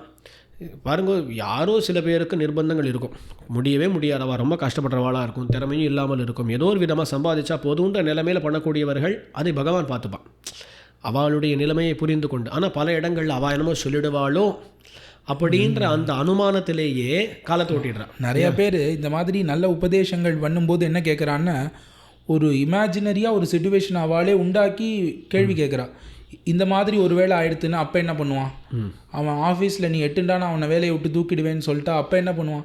இந்த மாதிரி நிறையா பேர் நான் பர்சனலாக சில பேர்கிட்ட உபதேசம் பண்ணும்பொழுது, இப்போ உபதேசம் பண்ணுறதுக்கு நமக்கு அருகதை இருக்காங்கிறது வேறு, பொதுவாக ஒரு நல்ல வாழ்க்கை நெத்தி கேட்டுக்கலாமே அப்படின்னு சொல்லும் பொழுது, இந்த மாதிரி ஒரு வேளை என்ன நாளைக்கு தூக்கிட்டானே என்ன பண்ணுறது? எங்கள் ஆஃபீஸில் இன்னொருத்தன் இப்படி இருந்தான், அவனை வந்து தூக்கிட்டான்னா என்ன பண்ணுறதுன்னு ஒரு இமேஜினரியாக பற்பல காம்ப்ளெக்ஸாக ஒரு சுச்சுவேஷனை உருவாக்கி அதையே நம்மகிடம் கேள்வியாக வைக்கிறார்கள். அவனுக்கு அப்படி ஆயிடுத்துன்னு என்ன பண்ணுறது? இந்த மாதிரி தாண்டி நமக்கு என்ன நிலைமைங்கிறத யோசித்து நம்மால் முடியுமா முடியாதா அதை பார்த்து நம்மால் ஃபாலோ பண்ண முடியும்னு பண்ணலாம்ல. அடுத்தவர்களுக்கு முடியலன்னா அது அடுத்தவா பாடு. நாம் பண்ணுவதை பெரும்பாலானவர்கள் யோசிப்பதில்லை. இன்றைக்கி நாம் எட்டுன்னு போவோம் ஆஃபீஸில், நாளைக்கு ஏதாவது சொன்னான்னா அதுக்கு நம்ம பதில் சொல்லுவோம். சொல்லிட்டோம், அதுக்கப்புறம் அவன் ஓகே சொல்லிட்டானா ஓகே, இல்லைன்னா அதுக்கப்புறம் உண்டானது அதுக்கப்புறம் பார்த்துக்கலாம். இப்போ இடத்துல ஏதாவது சொல்லிடுவானோன்னே பயப்படணும்னு இல்லையே. ஒரு இடத்துல மகாபாரதத்தில் நீ எதை வேணாலும் விடு, ஆனால் உன் தர்மத்தை விடாத, உன் பிராணனை வேணாலும் விடு, ஆனால் தர்மத்தை விடாத அப்படின்னு சொல்கிறது மகாபாரதம். அப்போது இங்கே சில சமயங்களில் நம்முடைய பெரியோர்கள் பிராணத்தியாகம் பண்ணியிருக்கா. எவ்வளோ பேர் பிராணத்தியாகம் பண்ணல. அவள் பிராணத்தியாகம் பண்ணி இந்த தர்மங்களை நாம் அனுஷ்டிக்க வேண்டும் அப்படின்ற அந்த ஒரு உறுதியோடு இருந்திருக்கா. எவ்வளவு பேருடைய துன்புறுத்தலை மீறி இவர் பீரியடில் அந்த ஜிசியா டேக்ஸ்னு அது இந்த தர்மத்தை அனுஷ்டிப்பதற்கே காசு கொடுத்துட்டு இருந்திருக்கா. ஆமாம், இப்போ நமக்கு ஃப்ரீ தானே, யாரும் காசு வாங்க போகிறது இல்லை. அதையாலே நம்ம தைரியமாக அனுஷ்டிக்கணும். அதனால் தர்மத்தை அனுஷ்டிக்க வேண்டும் அப்படின்ற எண்ணம் இருக்கக்கூடியவர்கள் கம் வாட்மே, என்ன வேணால் வரட்டுமே, நான் அது தர்மத்தை அனுஷ்டிப்பேன் அப்படின்ற உறுதியோடு இருக்க வேண்டும். ஆமாம், இது எல்லாமே கடைசியில் மற்றவர்களை குறித்துனே கிடையாது, அவரவர்கள் தங்களுக்காகத்தான். இப்போ சில சமயங்கள் என்ன ஆகிடும் அப்படின்னா, நீ பண்ணலையே, நீ எட்டுக்கலையே, நீ அது பண்ணலையே, மற்றவர்களை குறிப்பிட்டு சொல்லுவதற்கே நிறைய பேர் அதில் இறங்கிடுவான். அது கூடாது. நான் பண்ண முடியுமா, நான் பண்ணணும், அதுதான் அதில் தான் நோக்கு இருக்கணும். இந்த நெத்தி கெட்டுக்கிறது இந்த மாதிரி பழக்கங்கள் எல்லாம் பெரியோர்களும் கொஞ்சம் வலியுறுத்தலாம். பிள்ளைகளிடம் இந்த காலத்தில் அப்படி ஒன்றும் பண்ணுற மாதிரி அப்படி எனக்கு தெரில. ஆனால் பின்னாடி வந்து புலம்புறான் நிறையா பெரியவா, அவன் சொல்கிறதே கேட்க மாட்டான், இவாளே நினச்சின்றான் அவன் சொல்கிறதே கேட்க மாட்டான் அப்படின்னு நிறைய பெரியவர்கள் அவர்களே நினைத்து கொண்டு ஒன்றும் சொல்லுவதில்லை பிள்ளைகளிடம். இப்போ சின்ன வயசுலேருந்தே அவன் எட்டுண்டு பழகிட்டான்னு அவனுக்கு இப்போ புதுசாக ஒரு காலேஜ் போகிறச்சேவோ இல்லை ஒரு ஆஃபீஸ் போகிறச்சேவோ புதுசாக அவனுக்கு அது எட்டுக்கிற மாதிரி இருக்காது. ஸ்கூலில் முழுக்க எட்டுண்டே வளர்ந்தவர்கள் அவர்கள் எவ்வளவோ வெளியில் மக்களை பார்த்துருப்பா, அவளுக்கு அது ஒன்றும் பழகியிருக்கும், இல்லை வெளி உலகம் தெரிஞ்சிருக்கும். எப்படி இருந்தாலும் புதிதாக எட்டுக்கிறதுன்னு ஒன்று இருக்காது. அதனால் சின்ன வயசுலேருந்தே அது ஒரு கலாச்சாரம். இப்போ சட்டை பேண்ட் போட்டுக்கிற மாதிரி ஒரு இப்போ அது எப்படி பழகிறது? இந்த பாரத தேசத்துக்கு எடுபடாத ஒரு மேற்கத்திய கலாச்சாரம், அதை நாம் பழகிக்கிறோம் இல்லை, சட்டை பேண்ட்டு இது அதுன்னு எல்லாத்தையும் பழகிக்கிறோம். அந்த மாதிரி இதையும் பழகிக்கொள்வதற்கு விரும்பவில்லை பெரியவர்களும், பெரும்பாலும் விரும்புறதுக்கும். இதுக்கு என்ன வித்தியாசம்னா, சட்டை பேண்ட் எல்லாருமே போட்டுக்கிறா, நானும் போட்டுனா எனக்கு இது சௌகரியமாக இருக்குது. இது எல்லாரும் பண்ணாத போது நான் மட்டும் பண்ணும் பொழுது அது கொஞ்சம் குச்சமாக இருக்குது. ஆனால் நீர் சொன்ன மாதிரி பெரியோர்கள் வலியுறுத்த வேண்டும். சின்ன வயசுலேருந்தே இப்படித்தான் நாம் வாழ வேண்டும், இதுதான் நம்முடைய கலாச்சாரம், இப்படி தான் நாம் இருக்க வேண்டும் அப்படின்னு சொல்லி அதை வலியுறுத்த வேண்டும். அடியன் வாசித்ததெல்லாம் ஹைதராபாத்தில், அதாவது 10வது வரலாம் அங்கே தான் படித்தேன். அங்கே எங்கள் ஸ்கூல்லையே பார்த்தா பெரிய ஸ்கூல், ஒரு கிளாஸ்லலாம் சில இடங்கள் ஐ செக்ஷன் வரலும் இருக்கும், ABCDEFGHI வரலும் இருக்கும். அந்த அளவுக்கு பெரிய ஸ்கூல், நிறைய பேர் ஆயிரக்கணக்கான மாணவர்கள் படிப்பா. ஆனால் அதில் நெத்திக்கட்டுன்னு வரவான்னு பார்த்தா 4-5 பேர் தான் இருப்பாள். நெத்திக்கட்டுன்னா நான் அது விபூதியாக இருக்கலாம், திருமண் காப்பாக இருக்கலாம், எதுவாக இருக்கலாம். திருமண் காப்பெலாம் அங்கே பார்க்கவே முடியாது.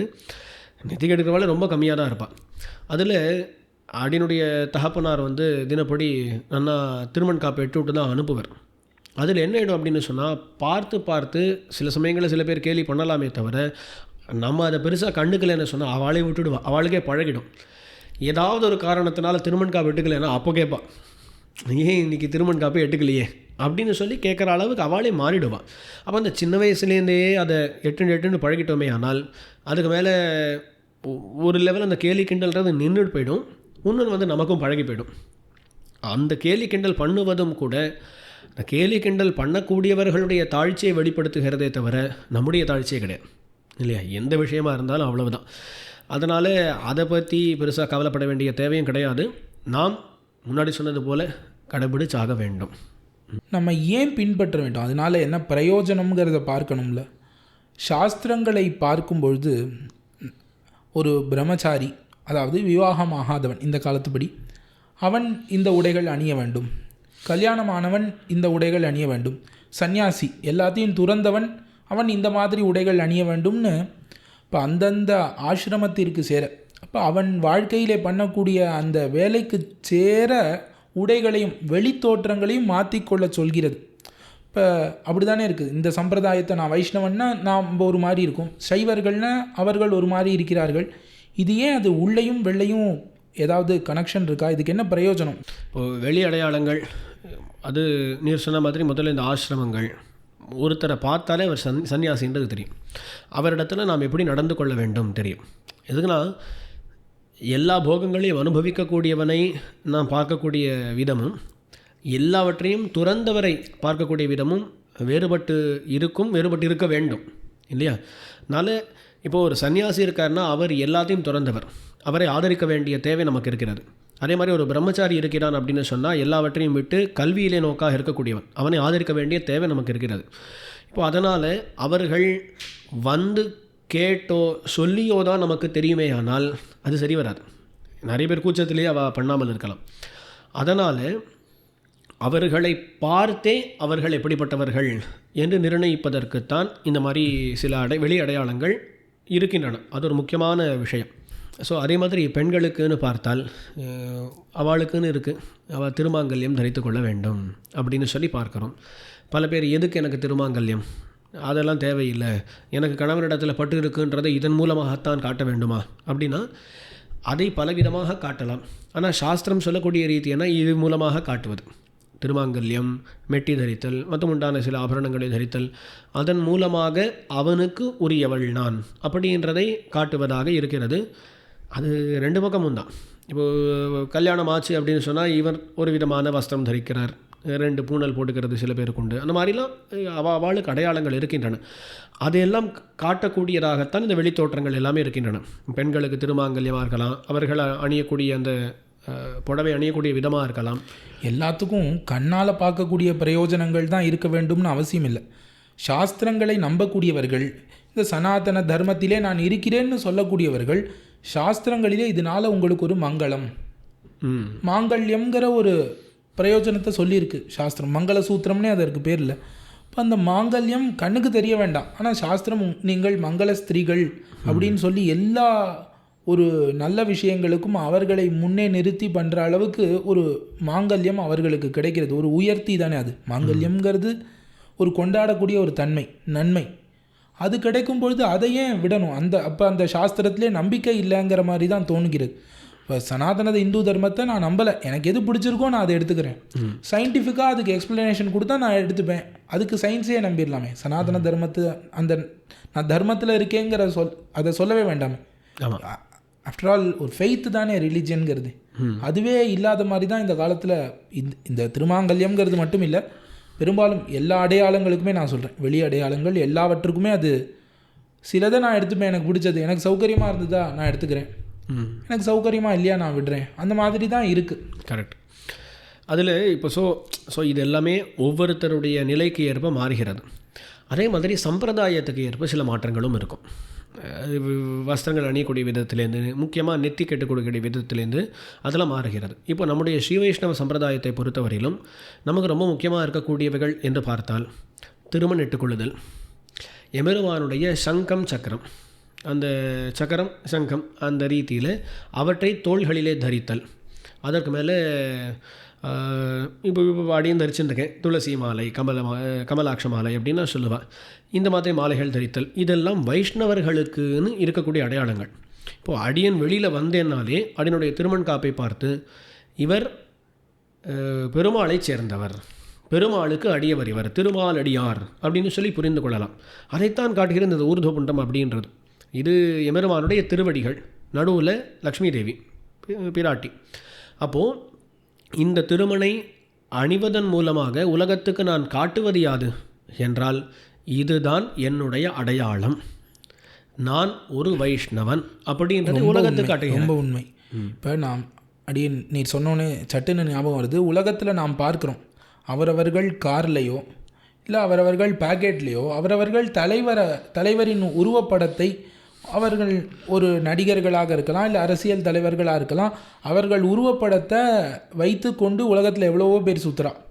இப்போ அவர்கள் என்ன காண்பிக்கிறார்கள், நான் இன்னானை சேர்ந்தவன், அப்படிங்கிறத அவர்கள் காண்பிக்கிறார்கள். இப்போ ஒரு ஆக்டர் யாராவது இருக்கா, அவனை சேர்ந்தவன் நான்கிறத அவர்கள் வீட்டுக்கு போனாலே தெரிஞ்சுவிடும், இவன் இன்னானின் ரசிகன் அப்படிங்கிறது தெரிந்துவிடும். இப்போ அவர்களுக்கு அந்த நடிகர் மீது உண்மையான ஒரு அன்பு பற்று, நான் உண்மையான ரசிகன் அப்படிங்கிற அந்த வெறி இருக்கும் பொழுது அது தானாகவே வெளியில் வந்துடுறது. அதை யாரும் அவர்கிட்ட போய் சொல்லலை, நீ இப்படி பண்ணணும், அந்த நடிகரின் புகைப்படத்தை வீட்டில் மாட்ட வேண்டும், அதை பேக்கெட்டில் வைத்துக்கொள்ள வேண்டும்லாம் யாரும் உபதேசிக்கிறாளான்னு. இப்போ அந்த உபதேசம் இல்லாமலேயே அவர்கள் மனதிலே அந்த அவர்கள் மீது இருக்கக்கூடிய பற்றை வெளிக்காட்டுகிறார்கள். இப்போ நான் உண்மையான வைஷ்ணவன், எனக்கு விஷ்ணு மீது பற்று இருக்கிறதுன்னா அதை நான் வெளிக்காட்டலைன்னா அது உள்ள உண்மையாக பற்று இருக்கா இல்லையாங்கிற கேள்வி அங்கே வந்து நிற்கும், வரும். ஸோ அந்த திருமண் காப்பு அப்படின்றது எதை காட்டுறதுன்னா, நான் பகவானுடைய அடியவன். அப்போது ஒரு திருமண் காப்பு முக்கியமாக ஸ்ரீ வைஷ்ணவர் அனைவருக்கும் தெரிஞ்சிருக்கும். முக்கியமாக நெத்தியில் திருமண் காப்பு, கழுத்தில் பின்னாடி ஒரு திருமண் காப்புன்னு 2 திருமண் காப்புகளை அனைவரும் தரித்திருக்க வேண்டும். அது இல்லைன்னு சொன்னால் இன்னும் 12 இடங்களில் திருமண் காப்பு தரித்தல் அப்படின்னு சொல்லுகிறோம். அதையும் தரித்து நாம் என்ன காட்டுகிறோம்னா, பகவானை சேர்ந்தவன். அதுக்கு மேலே உடம்பிலே அந்த அடையாளத்தை பண்ணிக்கொள்கிறோம்னா, சங்கச்சக்கர தீயில் பொலிகின்ற செஞ்சுடராழி திகழ் திரு சக்கரத்தின் கோயில் பொறியாலை ஒத்துண்டு நின்று உன் சக்கர பொறி ஒத்தி கொண்டு அப்படின்லாம் ஆழ்வார்கள் தெரிவிக்கிறார்கள்.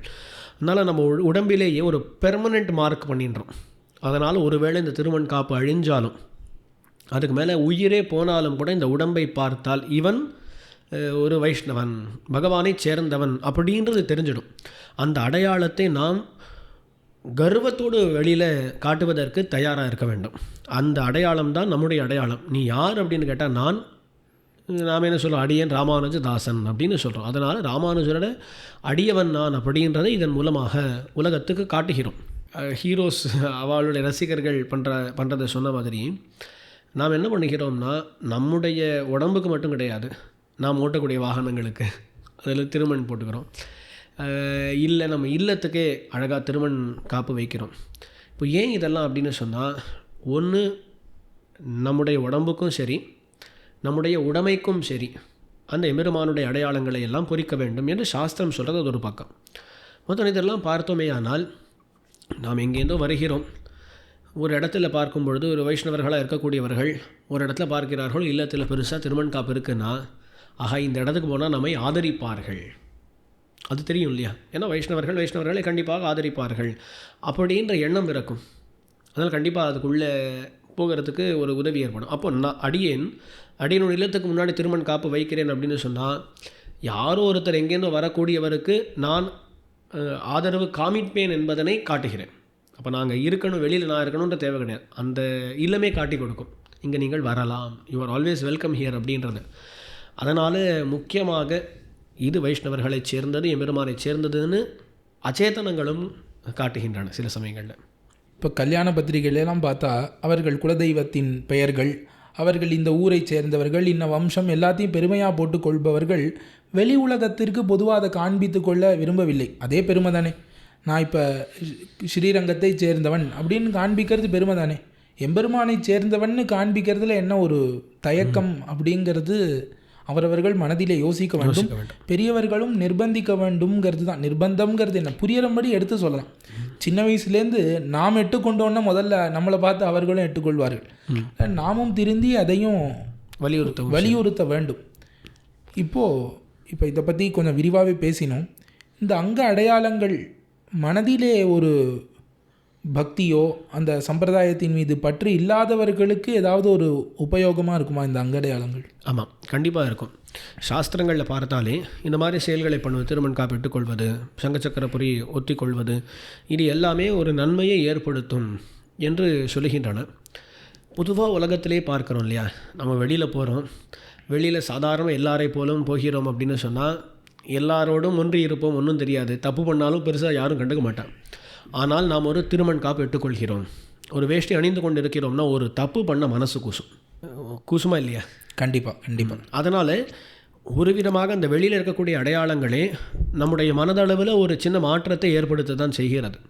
மேலும் இங்கே ஒரு சின்ன கதையை சொல்ல விரும்புகிறேன். கதைன்னு கிடையாது, உண்மையில் நடந்த விஷயம். ஒருத்தர் சொன்னார் என்கிட்ட, கிட்டத்தட்ட நாஸ்திகனாக இருந்த நான் கடைசியில் இந்த அளவுக்கு சம்பிரதாயத்தில் வந்துட்டேன் அப்படின்னார். எனக்கு ஆர்வமாக இருந்தது, எப்படி உங்களுடைய பிரயாணம் இருந்தது அப்படின்னு சொல்லி அவர் ரொம்ப அழகாக தெரிவித்தார்.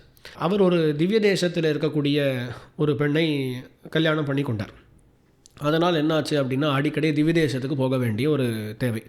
அதில் அவருடைய சொந்தக்காரர்கள்லாம் திவ்ய தேசம் அந்த பெருமாள் கைங்கரியம் பண்ண போகும்போது நல்லா வேஷ்டியெல்லாம் பட்டி கொண்டு திருமண் காப்பெல்லாம் எட்டுக்கொண்டு அப்படி செல்வார்கள். அவரும் அழகாக வேட்டி அணிந்து கொண்டு இருக்கிறார்களேன்னு சொல்லி இவரும் அந்த வேஷ்டி எப்படி அணிந்து கொள்வது, நன்றாக அணிந்து கொள்வது அப்படின்னு சொல்லி அதை தெரிந்து கொண்டார். ஏனென்றால் மாமனார் இல்லத்துக்கு செல்லும் பொழுது தனக்கு மட்டும் அது தெரியலைன்னா கொஞ்சம் ஆக்வர்டாக இருந்தது. சரின்னு அவர் அறிந்து கொண்டார். அறிந்து கொண்டு அந்த வேஷ்டியெல்லாம் கட்டிண்டாச்சு. அப்போ பாபா கோயிலுக்கு வரானா அவளை கூட போயிட்டு இருந்தாராம்.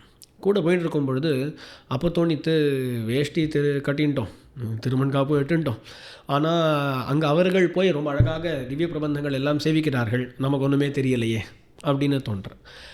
உடன் என்ன ஆகுது அப்படின்னு சொன்னால், சரி அந்த பிரபந்தங்களை எல்லாம் நாமும் கற்றுக்கொள்ளலாமே அப்படின்னு ஒரு ஆசை ஏற்பட்டு பிரபந்தங்களை எல்லாம் திவ்ய பிரபந்தங்களை எல்லாம் கற்றுக்கொள்ள தொடங்குகிறார்.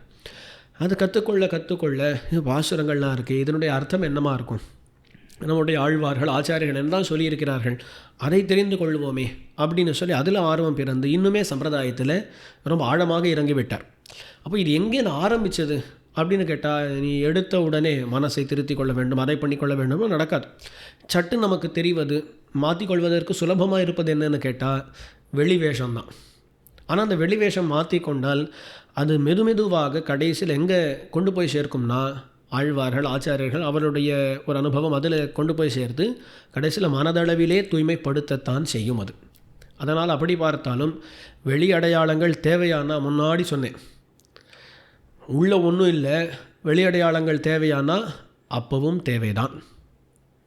அதுதான் அதோடு நிற்கணும்னு அப்படின்னு சொல்ல வரல. அது இருந்தால் அது கண்டிப்பாக உள்ளேயும் தூய்மையை ஏற்படுத்தி கொடுக்கும். கொஞ்சம் பொறுமையாக இருந்தால் சரியான வழியில் போனால் ஏற்படுத்தி கொடுக்கும். கண்டிப்பாக. அதான் அடியன் முதல்ல சொன்ன கதையிலேருந்து என்ன தெரியறதுன்னா, வெள்ளை இந்த மாதிரி திருமண் காப்பு எட்டு கொண்டு இருந்தாலும் இல்லை ஏதாவது ஒரு நல்ல சின்னங்களை தரித்து கொண்டு இருந்தாலே அவன் நல்லவனாகத்தான் இருக்கணும்னு உலகம் எதிர்பார்க்கிறது. இப்போ திருமண் காப்பு எட்டு கொண்டு இருந்தவன் எந்த ஒரு தீய செயலையும் செய்யக்கூடாது. கேட்ட உடனே என்ன சொல்லுவான், இந்த காரியம் பண்ணுறதுக்கு உன் நெத்தியில் திருமண் வேறு தேவையா அப்படின்னு தான் கேட்பான். ஆமாம். இப்போ அந்த நம்பிக்கை இன்னைக்கு இருக்குது, அதை நம்ம குலைக்கக்கூடாது. ஒரு கதை சொல்லுவாள். அதாவது ஒருத்தன் ஒரு இல்லத்தின் முன்னாடி தொங்கக்கூடிய பூசணிக்காய் அதை திருட வேண்டும் என்று சென்றானான்.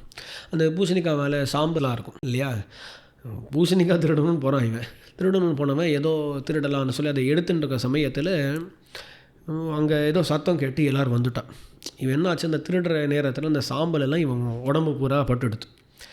என்ன பண்ணுறான், அங்கே எல்லோரும் வந்துட்டானோன்னா அங்கே அப்படியே உட்காந்துட்டுறான் பேசாமல். வந்து பார்த்துட்டு சாம்பல் எல்லாம் அப்படின்ட்டுருக்கானா, இவன் ஏதோ சாமியார் தான் உட்காந்துட்டுருக்கார் அப்படின்னு சொல்லி எல்லோரும் வாங்க சாமியார் அப்படின்னு சொல்லி மரியாதையெல்லாம் செலுத்துகிறாளாம். அப்போ அவனுக்கு ஒரு சட்டுன்னு ஒரு மனசில் ஒரு மாற்றம், ஐயோ நாம் போய் திருட வந்தோம், திருட வந்து இருக்கக்கூடிய நம்மேல் இந்த சாம்பல் இருக்குது என்பதனை பார்த்து அவர்கள் இந்த அளவுக்கு வழிபடுகிறார்களே, உண்மையாக இருந்தால் எப்படி இருக்கும் அப்படின்னு சொல்லி அவன் அப்படியே மாறிவிட்டு உண்மையாகவே சாமியாராக மாறிவிட்டான் அப்படி ஒரு கதை சொல்லுவார்கள். இந்த மாதிரி இந்த வெளி வேஷம் அப்படின்றது கண்டிப்பாக ஏதோ ஒரு ரீதியில் நன்மையை ஏற்படுத்தத்தான் செய்யும், அதுவும் வேண்டும் தான். இப்போ அப்படியே இதுக்கு ஆப்போசிட்டாக பார்ப்போம்.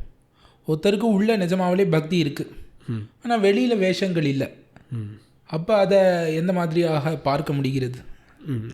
இப்போது இது நிறைய பேர் சொல்கிறது, ஏன் இதெல்லாம் திருமணே இல்லையே அப்படின்னு கேட்டால், அதெல்லாம் வெளியில் இருக்கணுன்ற தேவை கிடையாது, உள்ளே இருக்கு. எனக்கு சில சமயம் மரியாதைக்கெலாம் கூட மரியாதை மனசில் இருந்தால் போதும் அப்படின்னு சொல்லுவாள். இல்லை, மரியாதைன்றதே கடைசியில் என்னென்னா வெளியில் இருக்க வேண்டியது தான் அது இல்லையா. யாரோ நீர் எங்கள் இல்லத்துக்கு வரும் பொழுது, தேவரீரே ஒரு நாள் நம்முடைய இல்லத்துக்கு வருகிறது அப்படின்னா நான் உட்காந்து ஒன்றுமே கவனிக்காமல் மரியாதை மனசில் இருக்குன்னா, மனசில் இருக்கிற மரியாதை வெளியில் வரணுன்றதுக்காக தான் அந்த மரியாதையே இல்லையா. ஸோ வெறும் மனசில் இருந்தால் போதாது. ஒரு பக்தி அப்படின்னு வரும்பொழுது, பக்தினா என்னது, ஒருத்தர் மேலே அளவு கடந்த காதல். இப்போது ஒருத்தர் மேலே நமக்கு காதல் இருக்குன்னா அவருக்கு பிடித்த விஷயங்களை எல்லாம் நாம் பார்த்து பார்த்து பண்ணுவோம் இல்லையா. உலகத்திலே கேட்கிறோம்ல, இப்போ ஒரு கணவன் மனைவி இருக்கா, 2 பேரும் பேசிக்கவே இல்லை, ஒரு 10 நாள் ஆச்சு பேசிக்கவே இல்லை, கண்டுக்கவே இல்லை. இப்போ அவர்களுக்குள்ள ஒரு அன்பு இருக்குங்கிறத எதை வச்சு தெரிஞ்சு கொள்ள முடியும்? இல்லைன்னு அர்த்தம். யாராவது இருக்குன்னு சொல்ல போகிறாளா? எங்களுக்கு மனசில் அன்பு இருக்குது அப்படின்னா என்ன அர்த்தம்? அந்த அன்பை வச்சு என்ன பிரயோஜனம்? இல்லை, நீர் ஒன்றுமே இல்லை. அந்த கணவர்களுக்கு தெரியுது. மனைவியிடத்தில் போய் மனசில் காதல் இருக்குது வெளிப்படுத்த மாட்டேன்னு சொன்னால் நடக்குமா அது? இல்லையா? ஒத்துக்கொள்ளவே மாட்டாவா. உள்ளே இல்லைனாலும் எனக்கு வெளில காட்டு அப்படின்னு தான் சொல்லுவாள். சரி, இங்கே என்னென்னா இங்கே இன்னொரு கேள்வி வரும். சொல்கிறேன் பாருங்க. கணவன் மனைவிக்குள்ள கணவனுக்கு மனசில் இருக்கக்கூடிய காதல் மனைவிக்கு வெளியில் தெரியாது இல்லையா? நம்முடைய மனசை ஆராய்ஞ்சு தெரிஞ்சுக்கிற அளவுக்கு சக்தி அவளுக்கு கிடையாது. ஆனால் பகவானுக்கு உண்டே. பகவானுக்கு மனசில் என்ன இருக்குது அப்படின்றதையும் தெரிந்து கொள்வதற்கான சக்தி இருக்குது. இருந்தாலும் உண்மையில் ஒருத்தர் இடத்துல நமக்கு காதல் இருக்குமே ஆனால், காதல் இருக்குன்றது மட்டும் கிடையாது, அவளுக்கு என்னெல்லாம் பிடிக்குமோ அதையெல்லாம் பண்ண நாம் முன் வருவோம் இல்லையா? இப்போ பகவானிடத்தில் அளவு கடந்த காதல் இருக்கும் பொழுது அவனுக்கு என்ன பிடிக்குமோ அதெல்லாம் நாம் பண்ணத்தான் செய்வோம். பகவானுக்கு என்ன பிடிக்கும்னு எப்படி தெரியும் அப்படின்னா சாஸ்திரம் தான் பிரமாணம். கண்ணன் பகவத்கீதையிலே சொல்லிட்டான், சரி என்ன தப்பு என்னன்னு உனக்கு தெரியணுமா? தஸ்மாத் சாஸ்திரம் பிரமாணம் தே காரிய வியவஸ்திதௌ ஞாத்வா சாஸ்திர விதானோக்தம் கர்ம கர்த்தும் இஹார்ஹசி. எது சரி எது தப்புன்னு தெரிஞ்சுக்கணுமா? சாஸ்திரம் தான் உனக்கு பிரமாணம். சாஸ்திரத்தை பாரு, அது ஒன்று பண்ணலாம்னு சொன்னால் பண்ணு, கூடாதுன்னா பண்ணாதே அப்படின்னு கண்ணன் தெரிவிக்கிறான். அதனால் கண்ணனுக்கு பிடிச்சது என்னென்னு தெரிஞ்சுக்கணுன்னா சாஸ்திரத்தை தான் பார்க்கணும். சாஸ்திரத்தில் நெத்தி கெட்டுக்கோன்னு சொல்கிறது, வேஷ்டியை அணிந்துக்கொள்னு சொல்கிறது, சிகையை வைத்துக்கொள் அப்படின்னு சொல்கிறது. அப்போது பகவானிடத்தில் பக்தி இருந்தால் அது கண்டிப்பாக இதையெல்லாம் பண்ணுற அளவுக்கு தூண்டத்தான் செய்யும். அப்போது வெறும பக்தி இருக்குது ஆனால் பண்ண மாட்டேன்னு சொன்னால் அது உண்மையான பக்தி கிடையாது அப்படின்றது தான் நிற்கும். சில சமயங்களில் அடியன் இப்படி யோசிப்பது உண்டு. யோசித்து பாருங்க, அடியன் பெரிய பக்தனாக இருக்கலாம், வெளியில் எந்த வேஷமும் இல்லை. நீரும் பெரிய பக்தர், வெளி வேஷம் ஒன்றும் இல்லை. நாம் 2 பேரும் ஸ்ரீரங்கம் கோயில் வாசலில் சந்திக்கிறோம். உம்மை பார்க்குறேன், நீர் சாதாரணமாக தோன்றீர், நீர் என்ன பார்க்குறீர், சாதாரணமாக தோன்ற. 2 பேரும் கடந்து போகிறோம். இப்போது ஒருவேளை நீரும் அழகாக திருமண் காப்பிட்டு கொண்டு ஸ்வரூபத்தோடு இருந்து அடியனும் இருந்திருந்தால், வைஷ்ணவர் ஒருத்தர் வராரே அவரை வணங்குவோம் அப்படின்னு வணங்குவோம். அதற்கு மேலே எங்கே எந்த ஊர்லேயும் வருகிறது அப்படின்னு கேட்போம். ஏதோ ஒரு சம்வாதம் ஏற்படும். இப்போது இதில் அந்த வெளி தோற்றம் இல்லைன்னு சொன்னால் இவர் வைஷ்ணவர் அப்படின்றது எனக்கு தெரியாது, நான் உங்களோட பழகவே முடியாது. இப்போது பகவானுடைய எண்ணத்துலேருந்து பாருங்களேன், 2 பேர் பக்தர்கள், பகவானுக்கு புதல்வர்களைப் போல இருக்கக்கூடிய 2 பேர். அவள் 2 பேர் பக்கத்துலேருந்து போகிறா, ஆனால் அவளுக்குள்ள பேச்சுவார்த்தை கூட இல்லை. இப்போ நம்முடைய இல்லத்தில் இருக்கக்கூடிய பிள்ளைகள் 2 பேர், அவள் 2 பேரும் பேசிக்கவே இல்லை, ஒரு பரிமாற்றமே அவர்களுக்குள்ளே இல்லை அப்படின்னா நமக்கு எப்படி மனசு வருத்தம் கொள்ளும்? அதே போலத்தான் பக்தர்களாக இருந்து கொண்டு அவர்களுக்குள்ள ஒரு பேச்சுவார்த்தை இல்லைன்னா அது தப்பாக போய் செல்லும். மேலும் ஒரு பக்தரிடத்தில் எப்படி நடந்து கொள்ள வேண்டும் என்று சாஸ்திரம் சொல்லுகிறது. நீர் பக்தர் என்று எனக்கு வெளியிலே தெரியலன்னு சொன்னால் என்னால் அப்படி நடந்து கொள்ள முடியாது. அப்போ எனக்கு ஒரு அபசாரம் வந்து சேரும் இல்லையா? ஒரு பக்தனை நான் வணங்கவில்லை அப்படின்ற அபசாரம் எனக்கு வந்து சேரும். அதனால் இதையெல்லாம் கருதி பகவானை மனசில் வைத்துக்கொண்டு அவனுடைய எண்ணம் எப்படி இருக்கும் அப்படின்றத பார்த்து நாம் எப்படி நடந்து கொள்ள வேண்டும் என்பதனை எல்லாம் பார்க்கும் பொழுது கண்டிப்பாக வெளியில் பார்க்கும் பொழுதும் இவர் வைஷ்ணவர் அப்படின்னு தெரியும்படியாகத்தான் நாம் அனைவரும் இருக்க வேண்டும். அதனால் உள்ள மட்டும் பக்தி இருக்குது, எனக்கு வெளியில் எதுக்கு அப்படின்னு கேட்க முடியாது. உள்ள பக்தி இருந்தால் கண்டிப்பாக அது வெளியில் தோற்றமாக வந்து சேரும், வர வேண்டும். அதுதான் உண்மையான பக்தியாக இருக்கும். மேலும் அதுக்கு இந்த மாதிரி ப்ராக்டிக்கலான பர்பஸஸும் நிறைய இருக்குது. கண்டிப்பாக. இப்போ அந்த காலத்தில் வாழ்க்கை முறையே இந்த வெளி அடையாளங்களை சார்ந்த அந்த வாழ்க்கை முறை இல்லை, அந்த வாழ்க்கை முறையை சார்ந்த வெளி அடையாளங்கள்னு அப்படியே இருந்தது. இன்றைக்கி ஆனால் வாழ்க்கை முறையே மொத்தமாக மாறிடுது. பெரும்பாலானோர் மாற்றி கொண்டு விட்டார்கள். ஏதோ இப்போ நான் ஆஃபீஸ் போகணுங்கிறதுக்காக ஆஃபீஸ் போகிறச்சே மட்டும் நான் அந்த மாதிரி இல்லை. இப்போ நான் ஒரு ஆஃபீஸ் போகாத சமயத்துலேயும் அந்த கல்ச்சரே மனதிலே இருக்கக்கூடிய அந்த எண்ணங்கள், அதுதானே கல்ச்சருங்கிறது, அவாவா மனசுக்குள்ளே இருக்கக்கூடிய எண்ணங்கள், அந்த எண்ணங்களே அந்த எண்ணங்களுக்கும் ஒரு வெஸ்டர்னைசேஷன் அது வந்துவிட்டதோங்கிற மாதிரி தோணுகிறது. இப்போ அதை மாற்றுவதற்கு என்ன பண்ண முடியும்? ஏதாவது வழி இருக்கிறதா இந்த உலகத்தில் அதை இன்ஃப்ளூயன்ஸ் பண்ணுறதுக்கு? இதில் ஒன்று எனக்கு சட்டுன்னு தோன்றது என்னென்னா, நிறைய பேர் நம்முடைய தர்மம் என்னன்றதை புரிஞ்சிக்கவே இல்லை, படிக்கவே இல்லை எதையுமே. இப்போது ஒரு உதாரணத்துக்கு, இப்போ சிக்கை வைத்து கொள்ள வேண்டும் அப்படின்னு சாஸ்திரங்களில் கூறப்பட்டிருக்கு. அது ஒரு கம்பல்சரி. யாருக்கு தெரியும்? நிறைய பேர் இந்த காலத்தில் என்ன சொல்கிறா அப்படின்னா, ஹிந்துயிசத்தில் எப்படி வேணால் வாழலாம், you can B A Hindu. அதை பற்றி நமக்கு பிரச்சனை கிடையாது. You can B A Hindu, நீ ஹிந்துன்ற வார்த்தையை உபயோகப்படுத்திக்கலாம். ஆனால் தர்மத்தை ஃபாலோ பண்ணுறவன்னு சொன்னால் சாஸ்திரத்தை கொண்டு தானே தர்மத்தை ஃபாலோ பண்ணணும். அப்போ சாஸ்திரங்கள் என்ன சொல்லியிருக்குன்றதே ஓரளவுக்காவது தெரிந்து கொள்ள வேண்டும் இல்லையா? அப்போ அந்த ஒரு ஒரு ஒரு ஒரு அவேர்னஸே இல்லை.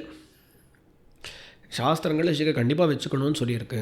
திருமண் காப்பு கண்டிப்பாக இருக்க வேண்டும்னு சொல்லியிருக்கு. எல்லா காலத்திலும் இருக்க வேண்டும்.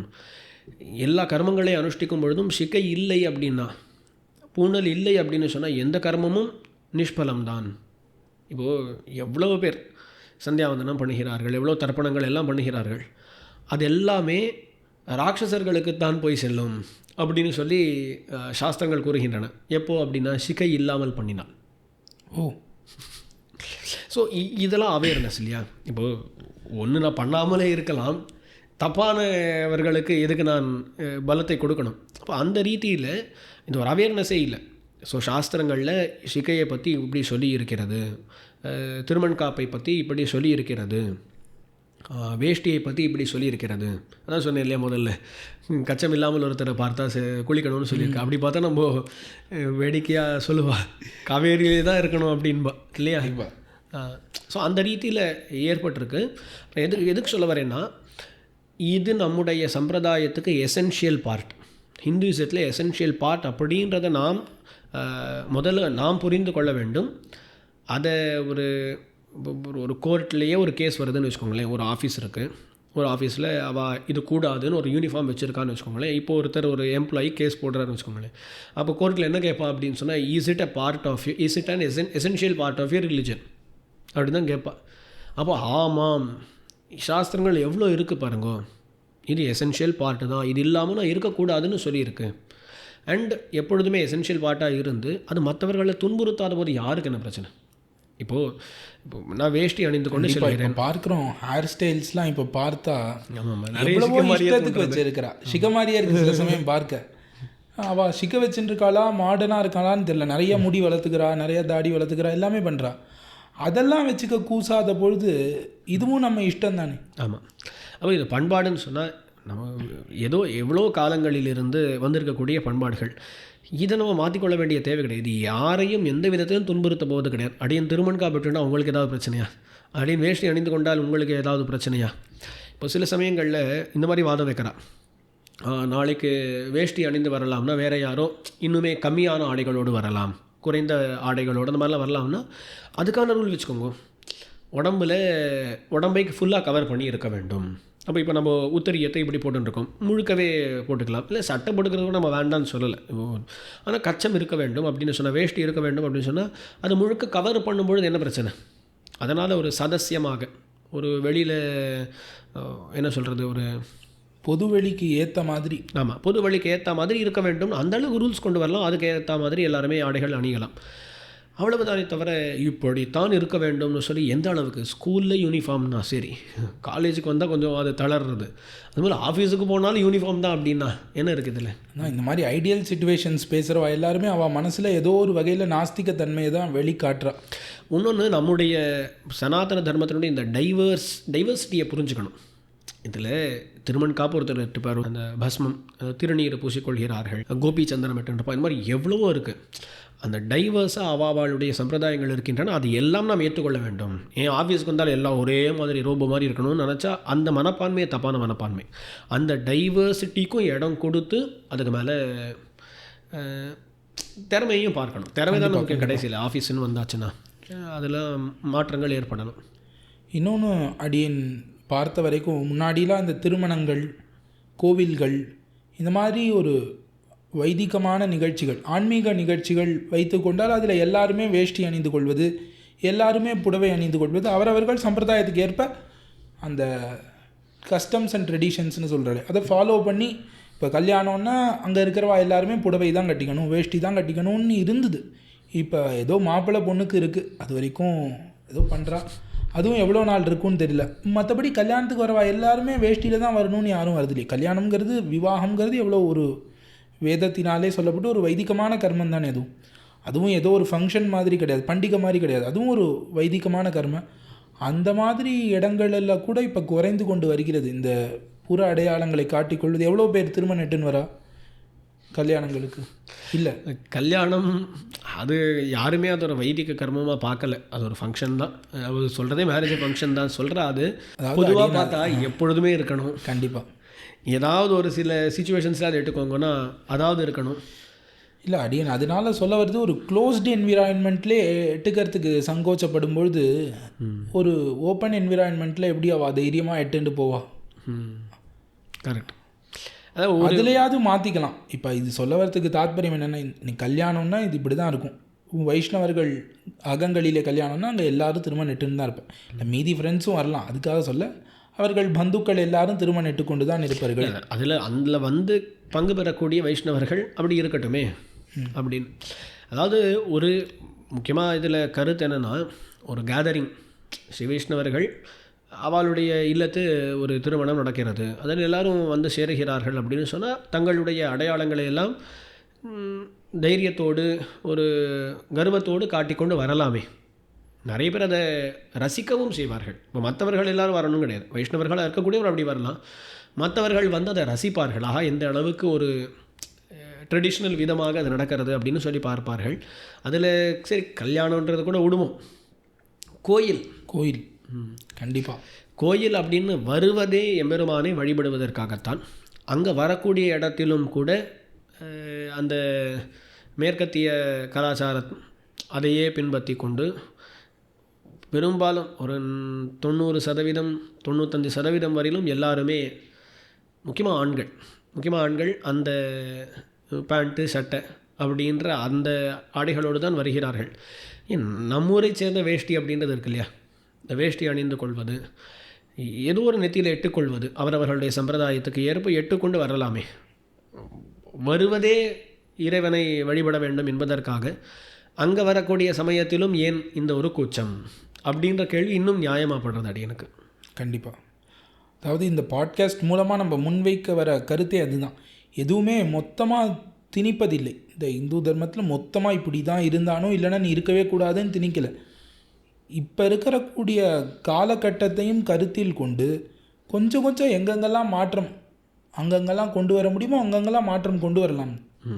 அதில் என்ன தயக்கம் நமக்கு? ஒரு கோவிலில் போகிறோம், வெளியில் போகிறோம். இப்போ நானும் ஸ்கூல்லாம் படித்து விட்டு தான் வந்தேன். அப்போ ஸ்கூல் படித்து கொண்டு இருந்தபோது ஒரு 8ஆம் கிளாஸ்க்கு மேலே நான் புதுசாக ஒரு ஸ்கூல் யூனிஃபார்ம் தவிர ஒரு பேண்ட்டுன்னே ஒன்று வாங்கலை. அது அப்படியே பழகி போயிடுத்து. அடியனுக்கு அப்போ வந்து அவ்வளோ வைதிக எண்ணங்கள் கிடையாது, அதை ஒத்துக்கொள்ளணும். இருந்தாலும் ஏதோ ஒரு பகவத் அனுகிரகத்தில் வேஷ்டி சௌகரியமாக இருந்தது. அந்த சௌகரியத்துக்காகன்னா அதுக்கப்புறம் வீட்டுக்கு வந்து விட்டால் அகத்தில் வேஷ்டி தான். அதுக்கப்புறம் ஏதோ அந்த ட்ராயரே அது பிடிக்கலை. அந்த அப்போ போட்டுக்கிற அந்த அப்போ அவ்வளோதான் இருக்கும், ட்ராயர் பேண்ட்டு 2 தான். அதனால் அப்போ அது பிடிக்காமல் போயிடுது. அந்த மாதிரி ஏதோ ஒரு நமக்கு நிர்பந்தம் இருக்குது, ஆஃபீஸ் இருக்குதுன்னு அப்போ விட்டுடலாம். நிர்பந்தம் இல்லாத பொழுது, இப்போ அங்கேயும் வெளிப்படாத பொழுது தான் கேள்வி வருகிறது.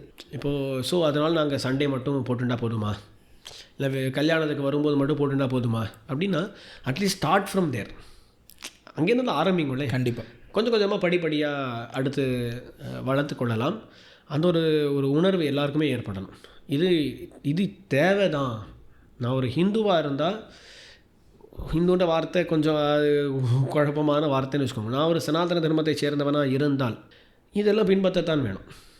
ஏன்னா நிறைய பேருக்கு தெரியாதது என்னென்னா, இது அப்படிலாம் இருக்கா என்ன, எப்படி வேணால் இருக்கலாம் அப்படின்னு நினச்சிட்டுருக்கா. கிடையாது, இப்படி தான் இருக்க வேண்டும்னு சொல்லி சில நியமங்கள் இருக்கத்தான் செய்கின்றன. அதனால் அங்கேருந்தாவது ஆரம்பிங்கோ அப்படின்றதுலாம் கருத்து. ஒரு பகுதியை மட்டும் ஏற்றுக்கொள்வது சாஸ்திரத்திலிருந்து அப்படிங்கிறதே ஒரு தவறான புரிதல். இப்போ நானும் எல்லா தர்மத்தையும் அனுஷ்டிக்கிறேன்னு சொல்லலை. இப்போ ஆனால் யாராவது ஒருத்தர் ஒரு பிரமாணத்தை எடுத்து கொண்டு வந்து சாஸ்திரத்தில் இந்த மாதிரி இருக்கணும்னு சொல்லியிருக்கு, நீ இல்லையேன்னு என்கிட்ட கேட்டால் நான் என்ன சொல்லுவேன்? ஆமாம், சாஸ்திரம் சொல்லியிருக்கு, அது சத்தியம், அப்படி தான் இருக்கணும், என்னால் இருக்க முடியல, நான் தப்பு பண்ணுறேன் அப்படின்னாது ஒத்துக்கிற ஒரு மனப்பான்மையை வளர்த்து கொள்ள வேண்டும். அது அப்படி நம்ம சாஸ்திரத்தில் அது ஒன்று சொல்லியிருக்கே, இல்லை நம்ம ஒன்று அனுஷ்டிக்கலைங்கிறதுனாலே சாஸ்திரத்தில் சொன்னதே தப்புன்னு ஆகிடாது. இல்லை, இப்போ நான் வேஷ்டி கட்டி கொள்ளலைன்னாலே அப்படிலாம் ஒன்றும் இல்லை, அவங்க மட்டும் சொல்கிறாங்க, அந்த மாதிரி ஏதோ சொல்லுவா, அதெல்லாம் நம்ம ஃபாலோ பண்ணணுன்னு அவசியம் இல்லை. மனசு மட்டும் நன்னா இருந்தால் போகும் அப்படின்னா மனசு நன்னா இருக்கிறதுன்னு என்ன எனக்கு புரியல. ஒருத்தர் மேலே அன்பு வைக்கிறதுன்னு என்ன? மனசில் மட்டும் அன்பு வைத்து கொண்டிருந்தால் பேசக்கூட வேண்டாமே, இன்னொருத்தரோட பேசக்கூட வேண்டாமே, நம்ம மாட்டும் ஒரு கிரகத்தில் இருக்கலாம், அவள் வேறு கிரகத்தில் இருக்கலாம், அப்படியே இருந்துட்டு போயிடலாம். இப்போ அன்பு வைத்து கொள்ளுதல்ங்கிறதே அதை வெளிக்காட்ட தானே. வெளிக்காட்டாமல் மனசில் மட்டும் வைத்துக்கொண்டு யாருக்கு என்ன பிரயோஜனம்? அன்பு இருக்குன்னு சொல்லி 80 வருஷம் ஆகிடுறது, அன்பு மனசில் இருக்குன்னு சொல்லி அப்புறம் அன்பு இருந்ததுனால என்ன பிரயோஜனம்னு கேட்டால் ஒன்றுமே கிடையாது இல்லையா. ஸோ பக்தின்றது மனசில் இருக்கணும். இவர் சொல்லும் பொழுது யாரோ வந்து சொல்கிறா இது சாஸ்திரத்தில் இருக்க நீங்கள் பண்ணலைன்னா, ஆமாம் இன்று பண்ண முடியலை, முடிஞ்ச அளவுக்கு நாளையிலேருந்து பண்ண பார்க்குறோம். அந்த மனப்பான்மை தான் முக்கியம். ஏன்னா யாருமே எல்லாவற்றையும் முழுக்க அனுஷ்டிக்க முடியாது தான், அதுதான் உண்மை. அடியனாக இருந்தாலும் தேவரீராக இருந்தாலும் யாராக இருந்தாலும் முழுக்க அனுஷ்டிக்க முடியாது. அவரவர்கள் ஏதோ ஒரு சில வரம்புகள் வச்சுருக்கோம். எந்த அளவுக்கு முடிஞ்ச அளவுக்கு நாம் பண்ணுகிறோம், அது ஒரு நிலையில் ஆச்சு போதும் நிறைய பண்ணிட்டோம் அப்படின்ற எண்ணம் இல்லாமல், முடிஞ்சால் நாளைக்கு இன்னுமே திருந்தலாமே அப்படின்னு சொல்லி முடிஞ்ச அளவுக்கு தர்மங்களை எல்லாம் அனுஷ்டித்தல் அப்படிங்கிறது தான் நமக்கு முக்கியமாக இருக்கிறது. முன்னாடி ஆரம்பிக்கும் பொழுது நீர் ஒரு வார்த்தை சொன்னீர், அதாவது ரிட்டையர் ஆகிட்டு எல்லாத்தையும் பார்த்துக்கலாம் அப்படிங்கிற எண்ணத்தில் இருக்க முடியாதுன்னு. நான் உண்மையிலே இன்றைக்கி பார்த்தா ரிட்டையர் ஆகிட்டு கூட எதுவும் பார்க்க மாட்டேங்கிறேன். இப்போ ஷிக்க ஆஃபீஸுக்கு வைத்து கொள்ள முடியாது, ரிட்டையர் ஆனதுக்கப்புறம் கிரகங்களில் யார் ஷிக்க வைத்து கொள்ள வேண்டாம்னு சொல்கிறா? அப்போ கூட வைத்துக்க தோணவில்லையே. 60 வயசுக்கு அப்புறம் ஷிக வச்சுட்டா என்ன, இல்லை தலையை அலங்காரம் பண்ணி இன்றைக்கி மாடர்னாக தலை அலங்காரம் பண்ணி கொண்டா என்ன, யார் தடுக்க போகிறா 60 வயசு மேலே? அப்போ கூட அந்த இப்போ இவ்வளோ நாள் என்னால் ஃபாலோ பண்ண முடியல, ஆஃபீஸ்னு ஒரு நிர்பந்தம் இருந்துடுத்து, இன்றைக்கி நான் வந்து ஃப்ரீ ஆகிட்டேன், நான் இன்றைக்கி ஷிக வைத்து கொள்ள போகிறேன்னு யாருக்காவது எண்ணம் வருதா? வரலையே. அட்லீஸ்ட்டு அதான் அந்த முடிந்த அளவுக்கு நாம் அதை பின்பற்ற வேண்டும்ங்கிறத இந்த பாட்காஸ்ட் மூலமாக நம்ம வலியுறுத்த வேண்டும். கண்டிப்பாக அதான் முடிஞ்ச அளவுக்கு அந்த முடிஞ்ச அளவு என்னன்றதை அதிகமாகிட்டே போகணும் கண்டிப்பாக வாழ்க்கையில். அதுதான் ஒரு பிரயாணம்னு சொல்லலாம். இப்போது அடியன் ஒரு முக்கியமாக சொல்ல நினைத்த விஷயம் என்னென்னா, ஸ்ரீ வைஷ்ணவர்களாக இருக்கக்கூடியவர்கள் இந்த விஷயங்களை எவ்விதமாக பார்க்க வேண்டும் என்பது. தர்மம் அப்படின்னு சொல்லும் பொழுது நம்மை பொறுத்தவரையிலும் எம்பெருமானை மகிழ்விக்கக்கூடிய செயல்கள் அந்த ரீதியில் பார்க்க வேண்டியது இந்த சந்தர்ப்பத்தில். ஸோ திருமண் காப்பு எடுத்துக்கொள்கிறேன் அப்படின்னு சொன்னால் முன்னாடி கொஞ்சம் ப்ராக்டிக்கல் யூசேஜெலாம் சொன்னேன். அது இல்லாமல் இப்படி இருந்தால்தான் பகவானுக்கு பிடிக்கும். அவனை மகிழச் செய்ய வேண்டும் என்றால் நான் திருமண் காப்பு இட்டுக்கொள்ள வேண்டும். நான் இவ்விதமாக வேஷ்டி அணிந்து கொண்டிருந்தால் பகவானுக்கு பிடிக்கும். நான் சிகை வைத்து கொண்டிருந்தால் பகவானுக்கு பிடிக்கும். அப்படின்ற பகவானுடைய உகப்பை கருத்தில் கொண்டு இந்த செயல்களை எல்லாம் பண்ண வேண்டும். அதுதான் ஒரு ஸ்ரீ வைஷ்ணவருடைய மனப்பான்மையாக இருக்க வேண்டும். இது ஒரு நாளும் நான் வைத்து கொண்டிருக்கிறேன், அதனால் நான் பெரியவன் அப்படின்ற அகங்காரத்துக்கும் வழிவகுக்கக்கூடாது. இந்த அளவுக்கு என்னால் பண்ண முடிகிற அளவுக்கு பகவான் அருள் புரிந்திருக்கிறான், இதுனா பகவானை மகிழ்விப்பதற்கும் அவனுடைய அருள் இருந்தால்தான் முடியும் அப்படின்னு அனுசந்தானத்தோடு அவரவர்கள் இருக்க வேண்டும். ஸ்ரீ வைஷ்ணவர்களை பொறுத்தவரையும் எல்லாமே கடைசியில் எங்கே முடியணும் அப்படின்னா, பகவானுடைய மகிழ்ச்சிக்காக பண்ணுகிறேன், ஆச்சாரியனுடைய மகிழ்ச்சிக்காக பண்ணுகிறேன் அப்படின்ற அதில் தான் முடிய வேண்டும் அப்படின்ற ஒரு பாயிண்ட் அடியை நீங்கள் சேர்த்துக்கிறேன். அடி இப்போ இது வரைக்கும் நிறையா விஷயங்கள் பேசினோம். இதில் கண்டிப்பாக இந்த அடையாளங்கள் தரிக்க வேண்டும், இந்த அடையாளங்கள் தரிக்கக்கூடாது அப்படின்னு அந்த அடையாளங்களில் நோக்காக பேசலை. ஆனால் தரிக்க வேண்டும். எந்த அடையாளங்களாக இருந்தாலும் நான் இந்த சனாதன தர்மத்தை சேர்ந்தவன், நான் ஒரு வைஷ்ணவன், நான் ஒரு சைவன், என்ன அந்தந்த வகுப்புக்கு சேர்ந்த என்ன அடையாளமோ அதை அவரவர்கள் பெருமையாக வெளியே காட்டிக்கொள்ள வேண்டும்ங்கிறத அனைவரிடத்திலும் ஒரு கோரிக்கையாக நாம் வைக்கலாம். ஆமாம், ரொம்ப அழகான வார்த்தை கோரிக்கை அப்படின்ற வார்த்தை. யாரையுமே நிர்பந்திக்கிறது கிடையாது. இதுதான் எங்களுடைய கோரிக்கை. பண்ணுவது பண்ணாதது அவரவர்களுடைய விருப்பம். தேவரே சொன்ன மாதிரி ஒன்று பண்ணலாம், எந்த பிரமாணம் எப்படி சொல்கிறது என்னன்றது அது ஒரு தனி பாட்காஸ்ட்டாக பண்ணலாம். நிறைய பிரமாணங்கள் இருக்கின்றன, இப்படித்தான் அணிந்து கொள்ள வேண்டும் இது இப்படின்னு சொல்லி. ஆனால் அந்த பிரமாணங்கள் எல்லாம் சம்ஸ்கிருதத்தில் இருக்கும், அதை சொல்லி அதை விவரித்து அதுக்கு நேரம் ஆகிடும் அப்படின்றதுக்காக அதுக்குள்ளே நம்ம போகலை. ஆனால் சாஸ்திரங்களில் எல்லாமே கூறப்பட்டிருக்குது அப்படின்றத மட்டும் ஸ்ட்ரெஸ் பண்ணியிருக்கோம்.